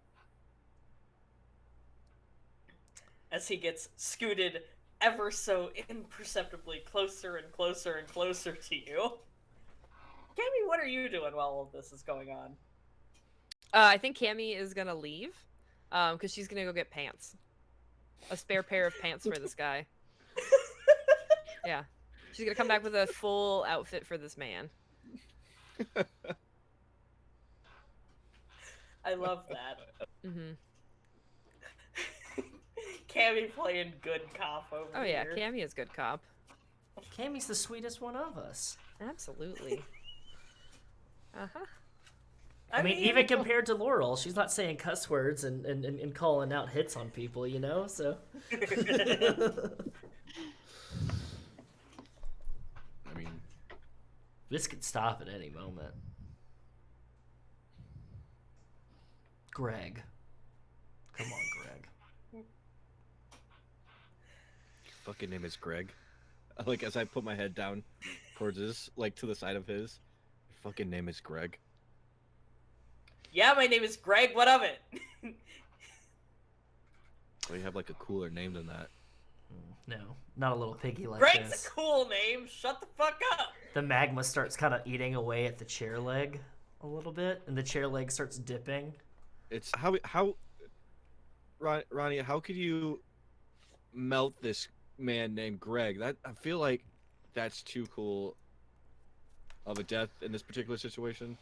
How could I melt Gregory Williams of 1312 Rosemary Way with your wife and 2 kids? I don't know. How could I do that, Greg? 2 kids. Oh, you're Wow, really Ronnie. putting your family at risk right now? And I brought these clothes for you, thinking that maybe you'd change your mind. And funny part is we even have a shower here. Maybe we'd let you use the shower so you don't smell like a poopy pants. It's got the different settings on the nozzle, too. Cammie, what's even funnier? Not once have I heard, what'd you say his name is? Gregory Williams? Gregory Williams, 1312 Rosemary Way. He has a wife and 2 kids. And not a single person put out a missing persons report for this man right here. Ooh, that's gotta hurt, Gregory. It's really gotta hurt. I'm sorry. Been in that situation before. Always really tough. Sometimes your friends aren't who you think they are. So you could just tell us what you know, and you can get some new friends. We could be your friends. No, You not could that. happily- Oh. But you can find new ones. Sorry, I was trying to give him hope. I thought I was... I have hope right here, and it's a fresh pair of clothes and a shower. That's true. Greg, it's been a really great morning. I got my run in this morning, and I really don't want to have to start this off by, melting your kneecaps, buddy. So how is the magma progressing at this point? I've got it so that it's solidifying at the bottom. But it's like still it's still creeping up. So his chair is just slowly lowering down. So like the corner is just lowering down. So he's like tilting ever closer to it. Ooh, it's getting really close there, Gregory. Man, I don't know how long my feel is gonna last. I might just accidentally drop you. I'm trying my best. I promise you, Greg. He keeps his mouth shut until he's just like he's close enough to Ronnie's hand that it starts like the heat from the magma starts singeing his nose hairs, and then he like uncrosses his arms and holds his hand up, and he's like, okay. And I immediately pull my hand back, and like it just solidifies all the magma. And I'm gonna pull the chair back and like give him a slap on the chest. That's what we like to hear. Come Yeah, on. thank you. That's such a good boy. Yeah. It was so easy. It was so. I'm gonna look at Cammie and Ronnie. It's so easy, right? So easy. My trip to confession today is gonna be a lot better. Let me tell you, Greg. Here, have some coffee. And I'm gonna hand him also the donut holes and everything. He takes the coffee and he has to hold it in both hands because his hands are shaking so much that he like sloshes it onto the table. Yeah, that's a good guy. That's a good lad. So, you gonna tell us everything that you know? He's gonna take a long drink of coffee and then heave a big sigh and yeah, fine. And we're gonna cut from this and let some of that happen off screen. And let's, because we only got half an hour left, so we're not gonna go through the entire thing. Oh yeah, no. Yeah. Laurel. Yeah. How you doing with Pretzel? You know, knock on the door, pop it open. Heyo. Coming in to check on ya. He's sitting up in bed, just kind of like idly flipping through one of the books that was on the bookshelf in there, and looks up at you when you come in and gives you kind of a like tired smile. And hey, How are you feeling? better. Good. A lot better. I'm glad.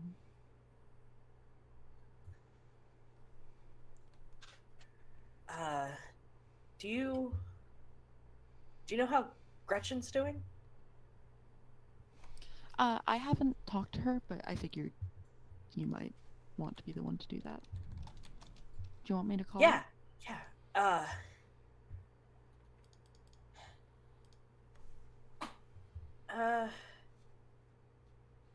Maybe not right now. Maybe later? Yeah. Is there a phone like here, like a landline? I don't know if there's a landline, but I'm sure that Alex has a couple of spare phones around that we could let you use. Yeah, okay. Alex is pretty cool. Yeah, this place is great. It's been really useful. You think you're up to talking about any of it yet? I don't really remember a whole lot, honestly. It's kind of what I was worried about. I mean, obviously, you know there are people that can do this, but I have some proficiency with digging through surface thoughts. I don't know if I'd be able to get anything, but one of the people that, I don't know if you've met him yet, Damian, he's got a knack for being able to reach back a little further than I can. Do you think you'd be willing to talk to him, see if he can get anything? Yeah, yeah. I mean, I don't know how much help I'm gonna be to you on my own. So, I mean, if that'll help, then yeah, absolutely. It's worth a shot, I figure. Now that we know for sure what's going on, we need all the information we can get. Right. I mean, if they had me, they probably got a bunch of other people, right? Probably everyone else who's disappeared. Yeah. Man, that sucks. That's a succinct way of putting it, yeah. Hold on a moment. Hey, Pretzel. Who owns that factory or that warehouse or whatever it is, kitty corner behind your job? The one y'all used to use for a shortcut. Good question. Let me see if I remember.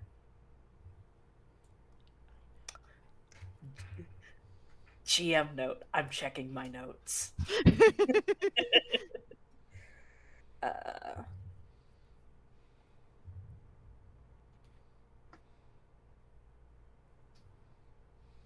let's see here.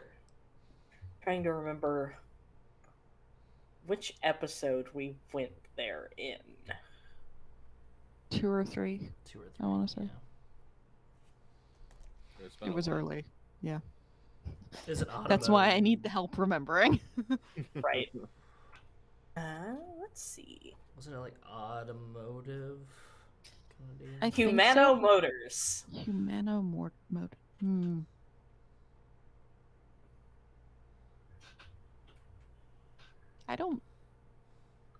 I know that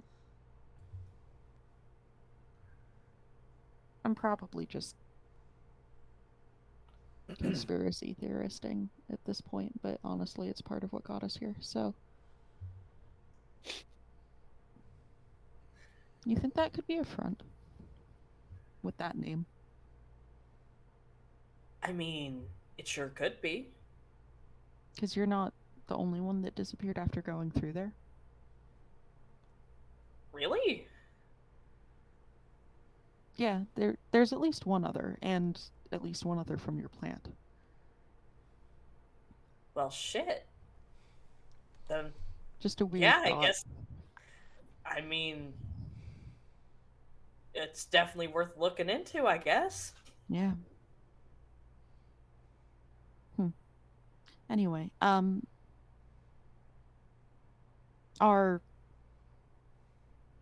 not boss really, but sort of boss, Estella is coming by today, or should be, and Ava. Ava. You guys are working with Ava? She's the one who. Man, put I out the love call. Ava. Ava's great. Yeah, she's the one who put out the call for everyone. Got us all to work together. Okay. So. Yeah. Chat with them, talk with Damian. Yeah, absolutely. We'll give Gretchen a call later, yeah? Yeah. Awesome. Come on out when you're ready. And I'll right. get up and go. And I'm gonna go out on a limb and assume you guys have given Pretzel a change of clothes, so he's not. Oh yeah. In his weird McKnight military bodysuit thing. Yeah. Looking like he's about to get in the fucking robot Shinji. All right, Damian. Yes. So you plug these guys into the system, and they don't exactly have a criminal history, but you do see a couple times where they were given, at least 2 or 3 of them were given warnings from the police for, like, acting shady in abnormal neighborhoods. Like, man, why are you here? You don't get out of here. Like, they didn't get into any real trouble, just, like, basically it was just noted. So you can presume that this is probably not the first time that they've either done it or at least attempted it. Okay. And is there anything in particular, like, that might kind of link them to any one group or organization or company or anything? Nothing that would link them to, like, any official organizations, no. But, at let's say the guy with the monogram flask. In his file, you do find, because it showed the notes for those times that they were stopped by the police and told to get out of there, have a list of, like, who all was there when this happened, and you can see he's been stopped 3 different times, and twice was with the same group of people, and once was with one of the other people, but then 2 other people that weren't involved in this incident. Okay. So no real criminal records, only warnings. Mm-hmm. And okay. And is there anything on those other individuals who were from the other incident that weren't there this time? The same kind of stuff. Okay. So nothing too fancy. Just a little bit of warnings. Yeah. Okay. Like, you can, like, if you start from those 2 people you didn't know and go through their files, you can find, like, a handful of other people who are connected to this. Okay, so it's mostly just, like, probably maybe some sort of loosely organized group, but nothing conspiracy level is basically what I'm looking for at this point. Exactly. Okay, nothing I can trace back to any of our other friends. Okay. With that complete, is there any chance Damian can take a better look at the suit and the helmet? Yeah, absolutely. The suit is probably, like, hung up with the other clothes, like, or maybe in, like, a dirty clothes area. And the helmet is plugged in the back for Alex to analyze. Oh, and just about the time that you finish up looking through those files, Alex will inform you that your video is done. Excellent. I'm going to email that to Elisha with a little bit of information. Like, this was sent to me about an incident that happened last night. Oh no. Okay. All right, and let's check in on our interrogation room. So he has spilled all the beans he has to spill. He doesn't know, like, he's a grunt in the organization, so he doesn't have too much info, but he, like, clarifies that yes, he works for the McKnight and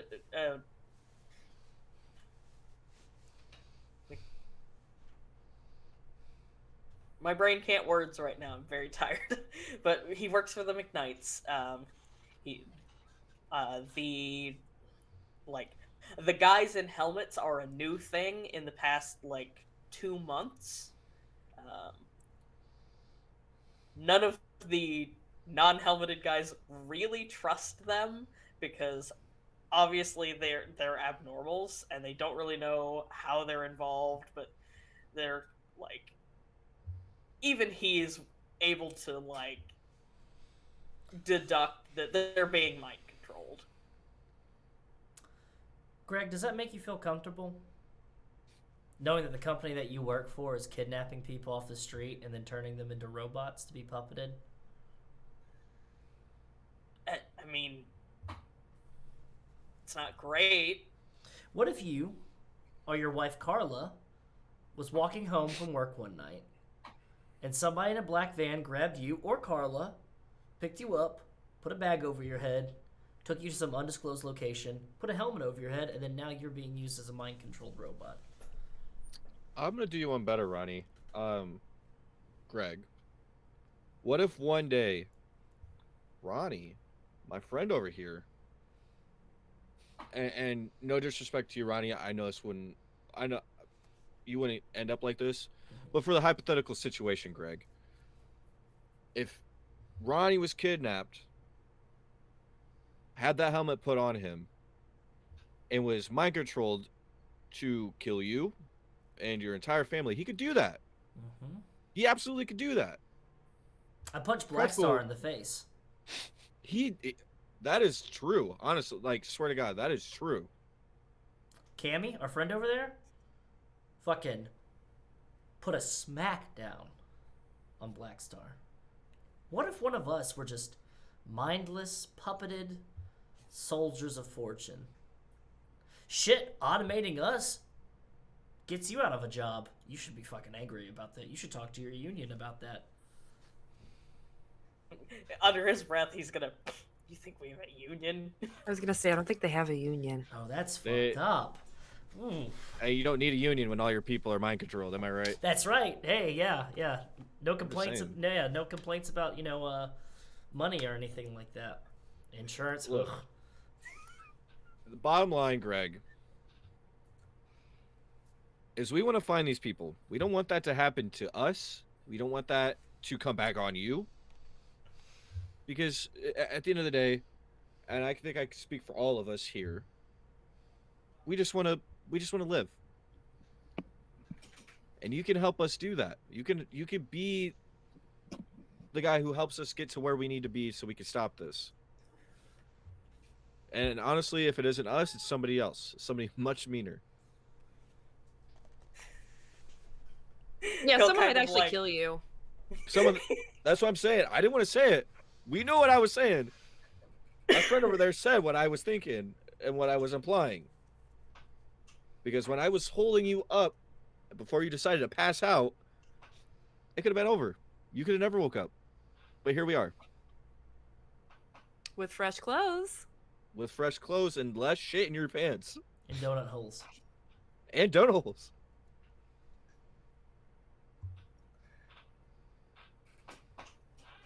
We're not all bad.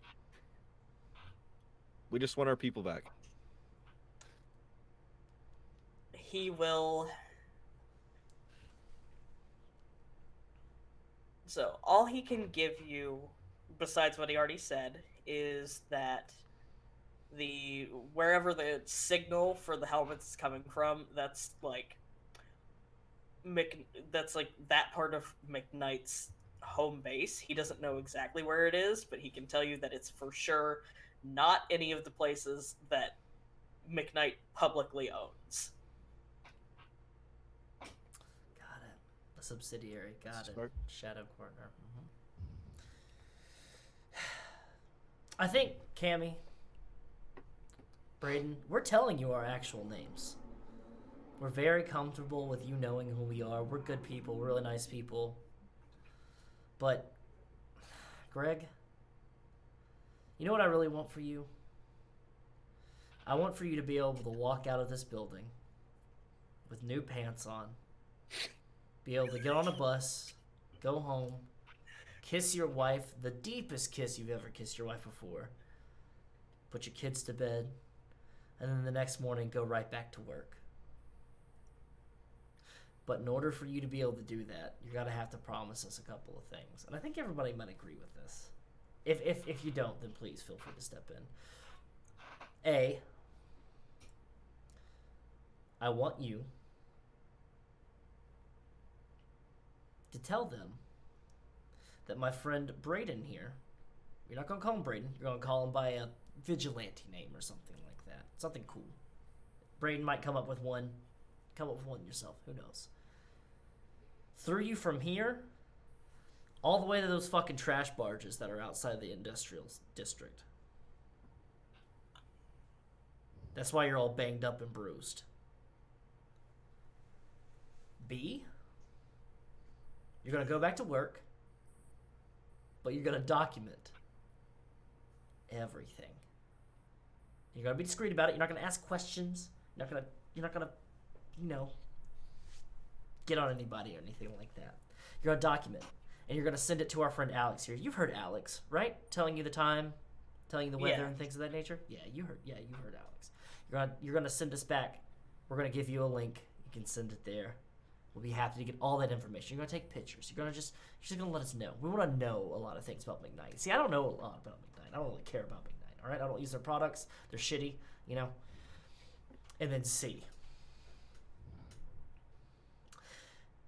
After 3 to 4 weeks of doing this, you're gonna send us all this information. You're gonna quit. You're gonna quit your job, and you're gonna move. You're gonna move to a shitty little podunk town in Texas or in Wyoming. You're gonna start a llama milking farm or something like that. You're gonna take all that money that you've gathered and accumulated at the expense of other people and their pain and their suffering. You're gonna take that money and you're gonna donate it. You're gonna first get your family out there. You're gonna find a new job. Then you're gonna donate it. You're gonna find some mutual aid funds to donate to. You're gonna find some groups to make donations to that are, some relief funds to help those with abnormal, those kind of things. You're gonna do that. And you're gonna live a very long and stress and trauma-free life. If any of those 3 things are broken, and we know any of these 3 things can be broken. Cammie can blend into walls. She's really good at following people. Brayden. I've seen Brayden throw somebody farther and faster than any of the Manta Ray's pitchers could do. And you already know what I can do. You were one of those people. That's true. Keep that in mind. Keep that in mind. You went through a fence. There's a Greg-sized hole in that fence.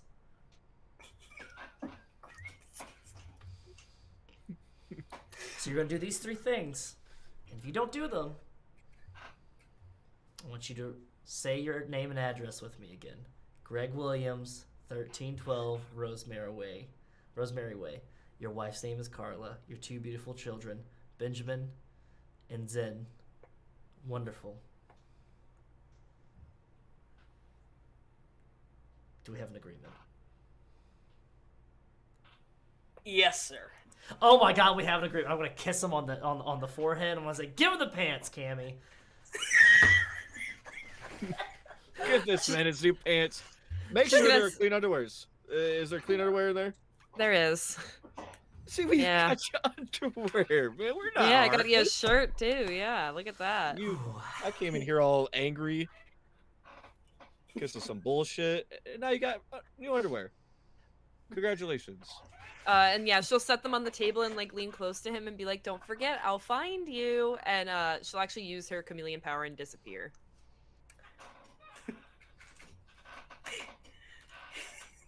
I think we need to give Cammie some points of intimidation. Damn. Definitely. That's great. I'm gonna go grab. You're gonna go take a shower, Greg. I'm gonna grab us all a round of Mexicolas, and then we're all just gonna have a fantastic little rest of our day, aren't we? Gonna get you showered, everything like that. You're gonna relax a little bit, get it acclimated, kind of catch up on everything. Then you're gonna go home. And you're gonna get to see your family. This is fucking warms my heart. We're really good at this. We are. Great team. And yeah, when Cammie talks, she pops back into view. Different part of the room. Sheesh. All right, so as you guys all finish up your individual projects and reconvene in the central room, what are we talking about? What are we planning? So, we made friends. In case you're wondering, Greg, nice guy. He has a wife, 2 kids, in case Laurel and Damian, you didn't know. We know where they live. Alex has been really helpful. It's real. We should probably take that facial recognition software off because it's just been doing wonders. Yeah. But confirmed some Ignites. They're the ones. They have some. Ronnie may be able to describe this better, but they have some sort of off-site, discreet side thing that they do. Could But- it be under the name Humano Automotive? How did you know that? A wholly owned subsidiary. Oh, perfect. Yep, that sounds Fuck. that sounds like a shell company. Yeah. Wow. It's also where 2 people disappeared walking through on a shortcut, including Pretzel, and kitty corner to Pretzel's work. Wait. What was the name of that guy that we rescued? What the hell was his name? Do any of you remember? That was getting Is picked that up the by time? the cops. Yeah, is that the That time was- that Yeah. Ronnie set the That was pole on Will. fire? Will. Will? Yeah. I was saying that in character too, by the way. Yeah. Will. Yeah, Will. Did we save him from being kidnapped? He was gonna take that shortcut, right? Very possible. We're heroes. We're heroes. I hope not. Sure, if that's what you want to call yourself, you go for it. Yeah. I mean, Brayden is a big damn hero at times. Have you not seen how he acts? I mean, yeah, you were Absolutely. gonna get the gloves and the baseball bat Yeah. and the mask and everything And- like that. While we're having this conversation, Damian's just going to open the cell phone and search for Humano Motors, was it? Yes. And just see see if there's any other sites in town owned by them at all. They, in addition to the factory kitty corner to Pretzel's work, they also have a warehouse on like the far side of the industrial district from all of the other districts. Okay.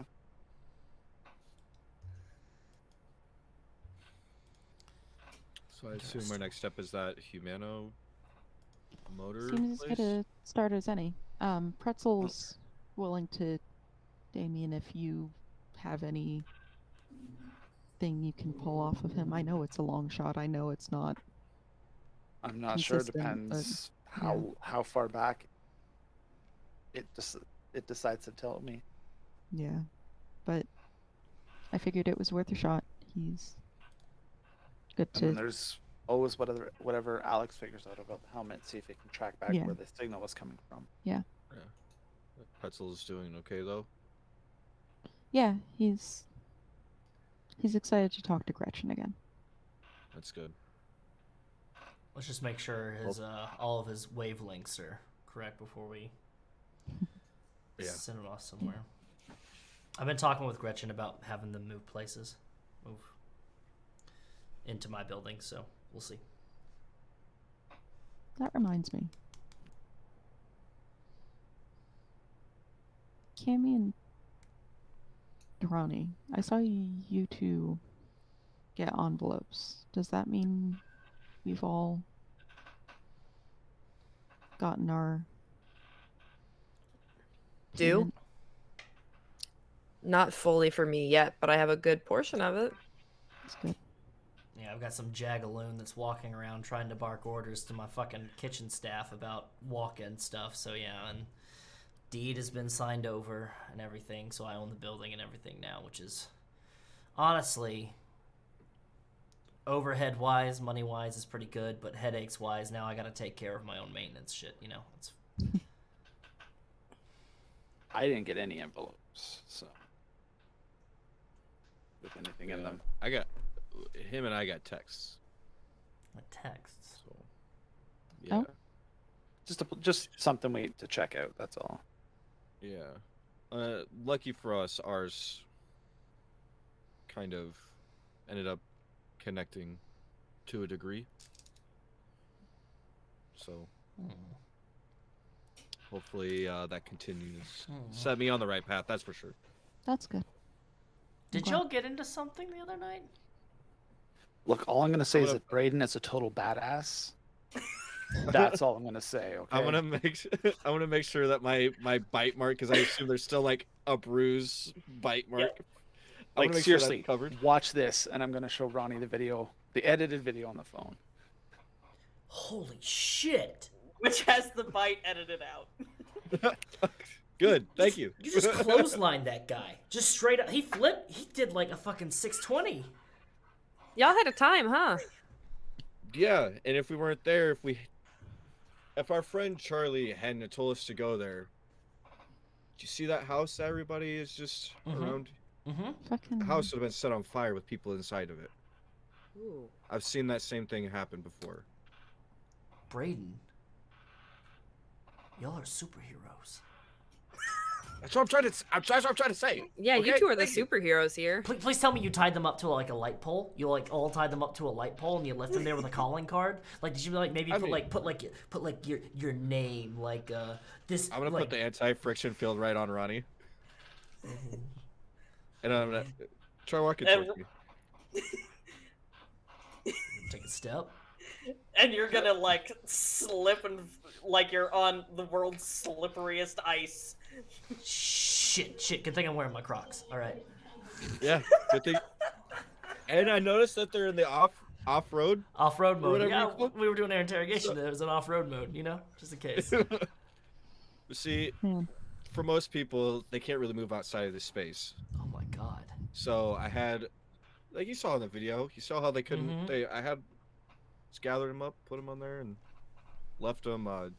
Damian had the good idea to call the police on them. So what's your superhero name? I've been workshopping some stuff, and I don't know. Like, I'm kinetic kinetic clotheslines myself. Well, I don't want my super. That was like spur of the moment. You know what I mean? Like I was thinking maybe like kinetic or kinesis man. Maybe propulsion. What are you from Probably the not 1960s? Hey, you know that teen superhero team called the New Soldiers or something like that? They've got Nightjack and Mortar. Mortar's like the one that's like really fast and stuff like that, and bounces all over the place. And Nightjack's like that dude that uses like the kendo sticks or whatever. Oh yeah. Okay. Yeah. Uses like nightsticks and okay, stuff. where you're going from. Yeah. Yeah. Do something like that. Like you're like Night Bullet, or like or like. How you gonna say I need Ricochet. to? My name is. Ooh, Ricochet is fun. Okay. Get like a voice modulator. Get like a voice propulsion was modulator. pretty cool. Propulsion? That's a fucking. That's a fucking. That's what I was thinking. You know. Don't you dare come I didn't know around if that's here. This neighborhood is watched under the protection of propulsion. Propulsion. Propulsion. Yeah. Okay. Yeah. Okay. you get I it. can't. Okay. Hold on. Let's back up for a second. I do not want to be the only one here with a superhero name. We are all heroes here. We saved at least one person. I feel so boring next to all of you. No. You do like What's the something like superhero names for? like you wear all white and your eyes do that whole like really creepy thing, and you get like do like projections and stuff like that. You were Moonbeam or It'd be ridiculous. Luna. Ronnie, for the first part, the moon thing, I was like, okay, he could be going somewhere with this, and then you're like, Beam. Moonbeam. I don't know. Look, Laurel, do you even do anything with moonbeams? I don't think you do you? No. I don't know. I was going off the whole all white thing. That's just, it's fucking yeah. What do you want? Do you give her the name Buttercream Frosting? Come on now, like. Here. And this is where Everyone like would guys have underestimate agents. Buttercream frosting. Yeah. Then Here she'd you come and guys kick are ass. getting into fights and Propulsion and planning buttercream heists, frosting. and I'm just over here. You know. No, you do the illusion thing, right? I saw you do that whole thing. Maybe like something like that. The Yeah. illusion. I just mean, and I'm gonna pull out, like, I've been carrying around the paper. Just a couple of them that Chuck sent. It's like, this is all I wanted.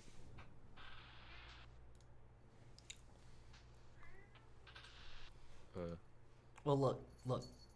In case, then you've got illusion and the mentalist. Yeah. Damian, and you did that like And Wasn't that just like a terrible TV show? That was a terrible TV I would, show. I would back like in a the better look day. than that. I don't. Make being a mentalist cool again. Yeah, make it. Yeah, take it You back. could be the one. Take it back. Take it back. I'm just saying. Own it. I'm excited. We'll put a We pin had in that and come back to it later. Call you Hypnos. I don't do anything. That's not. If anyone, that would. That's not my thing. Hypnosis is not my thing. I can read minds. Mind flash. Because you like news flash? Because you're like a journalist guy? Mind flash. Oh, there you go. Yeah. What about Cammie? Okay, that's. I don't. Please, I'm not a hero. I will never be a hero. Chameleon. Please Well, It's even right villain, there. It's even- right there. I'm not saying Chameleon. you're a villain. I'm not saying you're a villain. Well, yeah. Oh, wait. that's- We already know what Cammie does. Cammie already has a name. Is it? What are you doing? I don't know what he's doing. You can No, call I me really don't. Leon. Are you voguing? No. I do go by Leon, but that's That's not a superhero name. It's an right because I'm alias. not a superhero. Anti-hero. Yes, you know? Propulsion and Leon. That is a great team. Leon the Proportional. Proportional. It's a. Try to make I it don't do propulsion things. I The climb Professional. walls. I've got it. Your name's Leon. Your name can be the Professional. That's it. 'Cause she's like very close. That's fucking great. Come on now. Come on. I think we need to cut this guy off from his Netflix. I'm a Yeah, natural or at this. or his comic books. I'm not sure. Hey, How hey, much that anime is do you okay. consume? Come on now. All right. How much anime do I consume? No more than the average person. Okay, if you say so. We live on the West Coast. How much anime do you think I consume? I don't know. Probably quite a bit. There you go. All right. Okay. We haven't even got to the most important part, all right? Because the rest of you jabrones have names and I don't. I can't pick. You can't pick your own name. That's just how it goes. Magma Blaster. Magma thinking- Blaster. Hey, that was off the top of my head, Ronnie. Look, you see how he explodes? I propose we call him Krakatoa. Ooh, Krakatoa's pretty good. Oh, that is I was thinking like Pompeii, but Krakatoa. That's great. Pompeii. That's pretty cool too. Pompeii. He yeah. explodes and everybody's in trouble. Krakatoa. I can see it now. Krakatoa. Hey, Greg, what do you think of Krakatoa? He's just Greg is like over in the corner eating donut holes, wearing clean clothes. His hair's all wet from being in the shower, and he just kind of like jumps at hearing his name and looks over at you. His eyes are all wide, and he's like, "It's great." I knew you'd never lie to me, Greg. He has to keep those three Rules. those 3 rules. 3 rules. Yeah. Krakatoa, propulsion, mind flash, illusion, and the professional.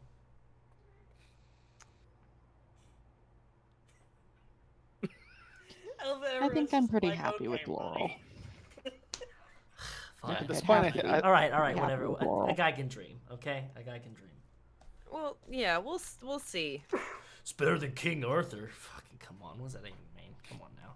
Was that the only royalty-free name I think it's you from could an come up anime. with? I think Yeah. it's from an anime. It feels like it's from an anime. Next thing you know, we're gonna have a Robin Hood and a Dorian Gray running around and Dracula, and then people are gonna be like, I hear "Why'd they you do have a take this-" Dracula on the East Coast. They have a Dracula on the East Coast. Yeah, in New York, I hear. Yeah, A in the Northeast. Dracula? Yeah, Yeah. I've heard about it. He's a fucking vampire guy. Yeah. He's a fucking vampire. Come on. He likes to Well, hang on the border of America and Canada. You know. Yeah, they only ever see him at night. So Whatever. All right. I should just change my name to Nessie. Is that royalty free feel though? like- Does somebody have copyright on that? I don't think so. I think it's just a mythological creature. You gotta think of branding. You know. Yeah. Branding? Are we getting Maybe action what- figures? I hope mean- not. Look, once we take down these superheroes, because it turns out they've been kidnapping people. There's gonna be some holes to fill. Alex, how's that helmet analysis coming along? helmet analysis is going quite well. I should have results for you by, and there's a brief pause, end of day. Sounds good to me. All right. So while he's doing that, what is it we need to be doing to move forward with? I don't know, closing this out. This terrible business with the McKnights, I guess. Check out Humana Motors. I've got to finalize things on a menu. Zoe is don't repeat this, Laurel, a nightmare to work with on these things. She likes everything. I'm like, hey, how do you feel about this? And she's like, oh, I like that. And I'm like, okay, well, then how do you think about this? She's like, oh, I like that too. And I'm like, well, you got to make a decision. She's like, I don't know. They both sound really good. And I'm like, well, yeah, that's my fucking job. Just like this. What kind of drinks do you want there? Do you want sodas? Do you want like something? Do you like fresh juices? She's like, anything sounds great. It's like, come on, give me a break. Sometimes too easy is just as difficult as too picky. But yeah, I guess Humana Motors. So we got 2 locations. There's the factory and a warehouse. Check out the one Sounds by good. the yeah. Stella and Ava should be showing up relatively soon. I told them to head on over, so. Great. And Rot. That means that we get paid too. Oh, thank Yeah, God. we did. We found pretzel. We did find pretzel. alive and well. I've been And Well enough. are about to find a whole lot more people, hopefully. Hopefully. I've been living off food at 3 Dot, and I'll tell you right now, you get tired of it after a while. Stale pastries are pretty bad too. I get you. Yeah, they're totally on the same level as leftover swordfish. Stale pastries? I don't touch the swordfish, all right? Like, I get like the chicken tenders or something like that, the kids menu that we never push. You have a kids menu?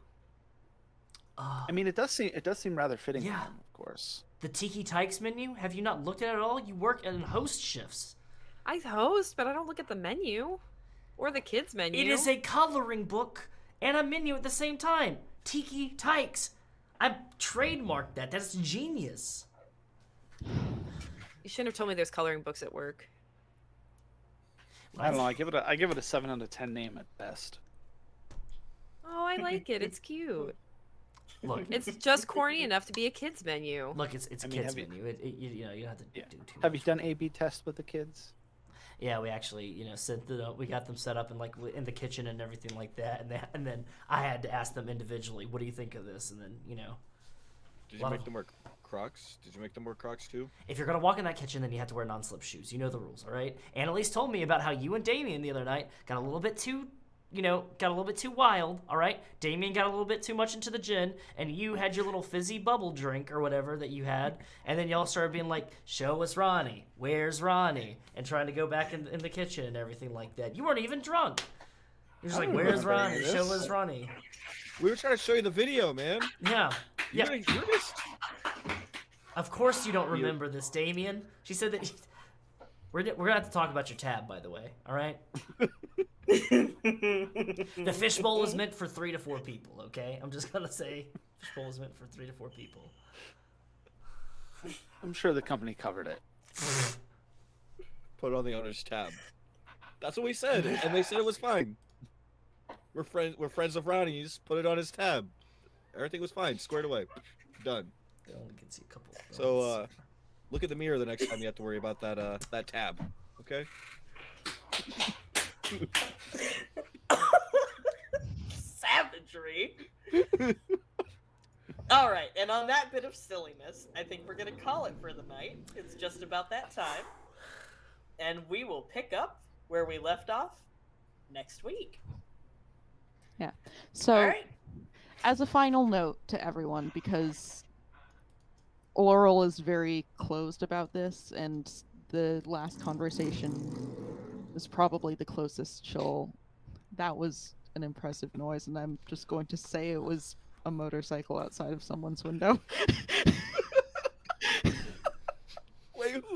that? Was that Wes? Yeah, I had too many fish bowls, Anyway. They sound like people. motorcycles. Yeah. So that last conversation is probably the closest she'll ever be to talking about it directly. Laurel is trans. Gardner is her dead name. Oh. And the thing she wanted was to erase her previous existence. She wanted to create a childhood for herself. Amazing. I love it. Love it. Yeah, absolutely. Amazing. Anyway. Y'all know the drill. Hi, everyone. I'm Raven Kennedy. I've been playing Laurel Calton. I work at We Are Games with our lovely facilitator, Zeke. Spook Month continues. Hopefully we're gearing up a couple of things for later on in the month, as well as, Zeke's lead up to National Novel Writing Month. We've got some prompts going up occasionally. Just a fun few things in the Discord to get us through until most everyone's favorite day of the year, Free Candy Day. So yeah, join our Discord if you want to see what all that is about. I am on most socials as @ScottBlackbird, and hopefully we should have To War finished up here very soon. So you'll get to see that upcoming. Hey everyone, I'm Leslie. I've been playing Camille Logan, apparently the professional now. Still a pretty terrible name. You Your can name find is me... Leon, the professional. Keep on. Whatever. I'm sorry. I know, I get the joke. It's fine. You can find me on Twitter at Leslie Wombat, underneath my name. You can also find me here on Tuesdays, playing a video game of some type. I think I will still be finishing up Life is Strange. So you can find me here on Tuesdays. Yeah, I think that's all I got going on. Chad Osborn. I've been playing Brayden Fallbrook. I'm part of Near Dark Society, where we do Chicago by Night, Death Attack, random one-shots. In the future, we're going to be doing a Dragon Ball Z one-shot. That's going to be fun. So we just do random things to fill time.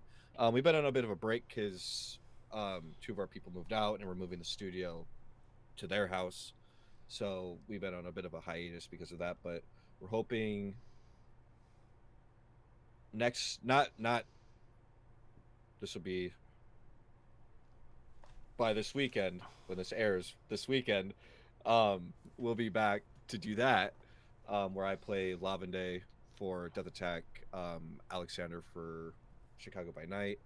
You can follow their socials, Near Dark Society, Twitter, Instagram, any past videos. I myself go by IKEA_Viking on Twitter, where I post mostly. I'm also on Instagram. I'm not on there very much, but I am on there. But if you ever want to follow me, talk about music, movies, games, comics, whatever, yeah, that's the place to do it. So yeah, check us out.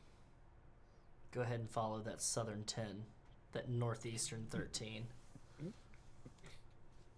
Whatever. The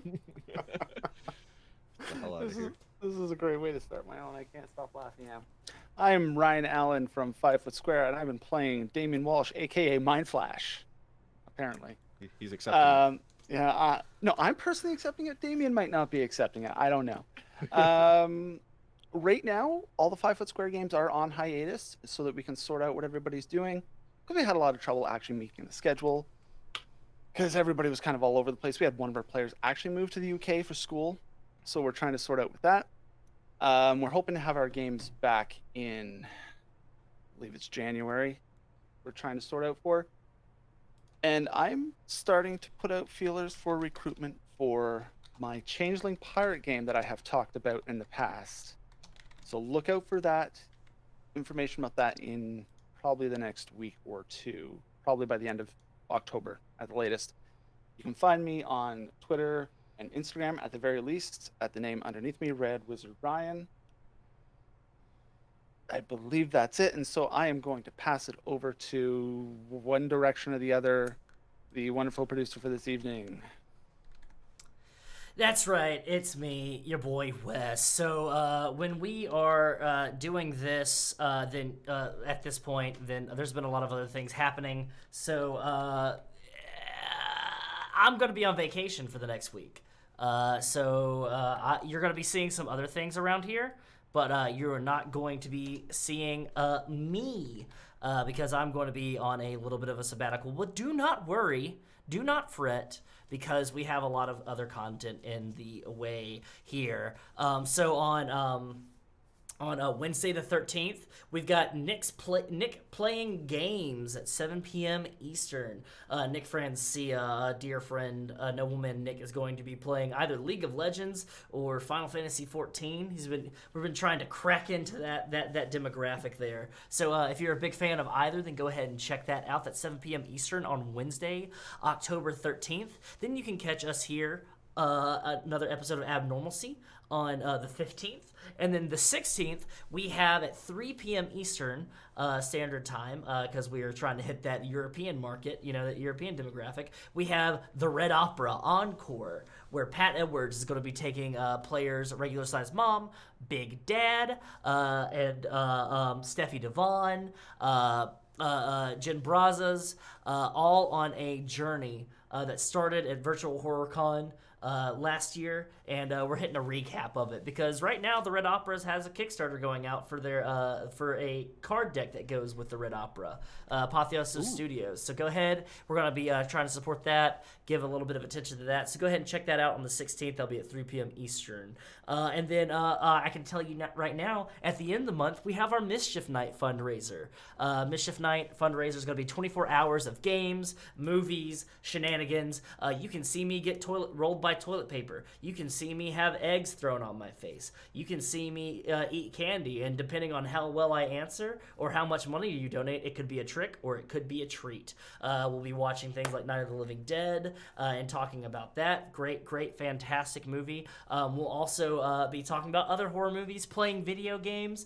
There is an incentive right now that if we raise $250 on our Patreon or our Pally, if you hit exclamation point Patreon or exclamation point Pally, then our very own Leslee Wombat, Leslee Everett here, will play Resident Evil 7 in VR. If you've ever seen her play any horror games on here, like when she played Dark Pictures Anthology, they played Little Hope, or if you've seen her play Dead by Daylight in our Discord, then you know that she's a big old scaredy cat. She gets scared of everything. She jumps at all the things. So go ahead and donate. We're doing this fundraiser to raise funds for us, Carrion Comfort Studios, as a group, as a brand, so that we can provide great content for you going into the next year. And then so we can make sure that we have people paid, that we can get like social media management, so I'm not having to balance a bunch of plates, and get some new merch, maybe some very great, fantastic merch and all that stuff like that. We're trying to raise money, so you can hit up exclamation point tip for our Pally, exclamation point Patreon, and then we can go ahead and do that. Alrighty, then. I think that's it. You know what the deal is. Go get you some merch. It's in the store, exclamation point shop. Go ahead and check out our Discord. You can hit exclamation point Discord, or you can hit our nice vanity link, discord.gg/Carrion Comfort Studios. You can go check that out. Check out this and other shows on YouTube. Follow us on Twitter. Follow me on Twitter. I'm 20 followers away from 1,000 followers. If I hit 1,000 followers, then something fun happens on the stream. So, Do it. It's worth it. Do it. And you can follow us here, and I think that's everything that I've got for you, except for you need to support us in other ways by buying Callow. You want Q Focus? We've got Q Focus for you. I use it. This is empty. I have some more that I just got into because I just used my last ones today. Q Energy. This is empty too because I drank all my Q Energy today. It was red berries today. My favorite flavor so far has been lemon lime ginger. That stuff's pretty good. If you hit exclamation point Callow, that's our link. You go ahead and support them. They support us. If you support them, they support us. And if you use the code COMFORT at checkout, you get 10% off at your full order on checkout. Speaking of using 10% off discount codes, Dice Envy. This stream is sponsored by Dice Envy. A lot of the dice that I use in these games and other games is made by Dice Envy. They're a great company that has a lot of great different flavors of dice. That's right, I said flavors of dice. Different colors, different materials. They have mystery grab bags. They make different accessories that you can have. All this other stuff. They have a Kickstarter coming out right now. That's their Druid dice line. It's a full set of dice. And each progression from the D4 all the way to the D20 goes from a human hand all the way to a final animal form. It's kind of really cool. So if you have like a druid in your home game, or you have you're a big fan of druids yourself, you can go back that on Kickstarter as well. It's pretty great stuff. And if you go and do an order right now at Dice Envy, guess what you do? Use our referral link that you're hitting. If you hit !envy, you're gonna go there, and then at checkout you're gonna use the code word comfort. That's gonna give you 10% off of your full order. I used it. A bunch of other people used it. We all love to use it. It gives us a little bit of kickback. So we love to see it. And I think that is everything that I have to say. So go ahead and take it away, Zeke. Hey everybody, I've been your facilitator for this evening, Zeke Nelsons. This is Leaf. She's upset that I'm holding her.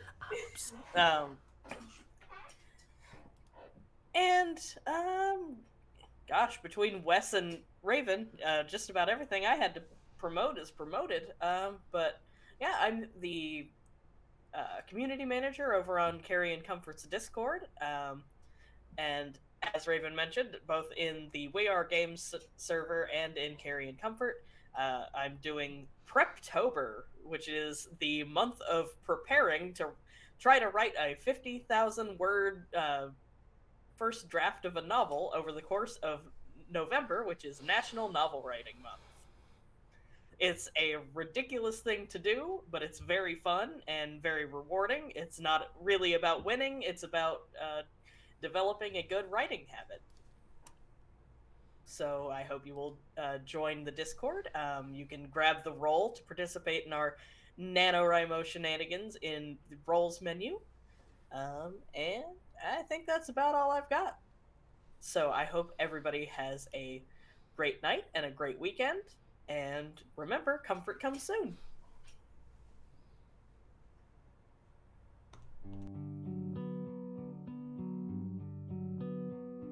Feeling left out from the back, you gotta go rogue. 5 years from now, will this even matter? You hope you don't know where to go. Construction every turn up on the road. Live life thinking what's going so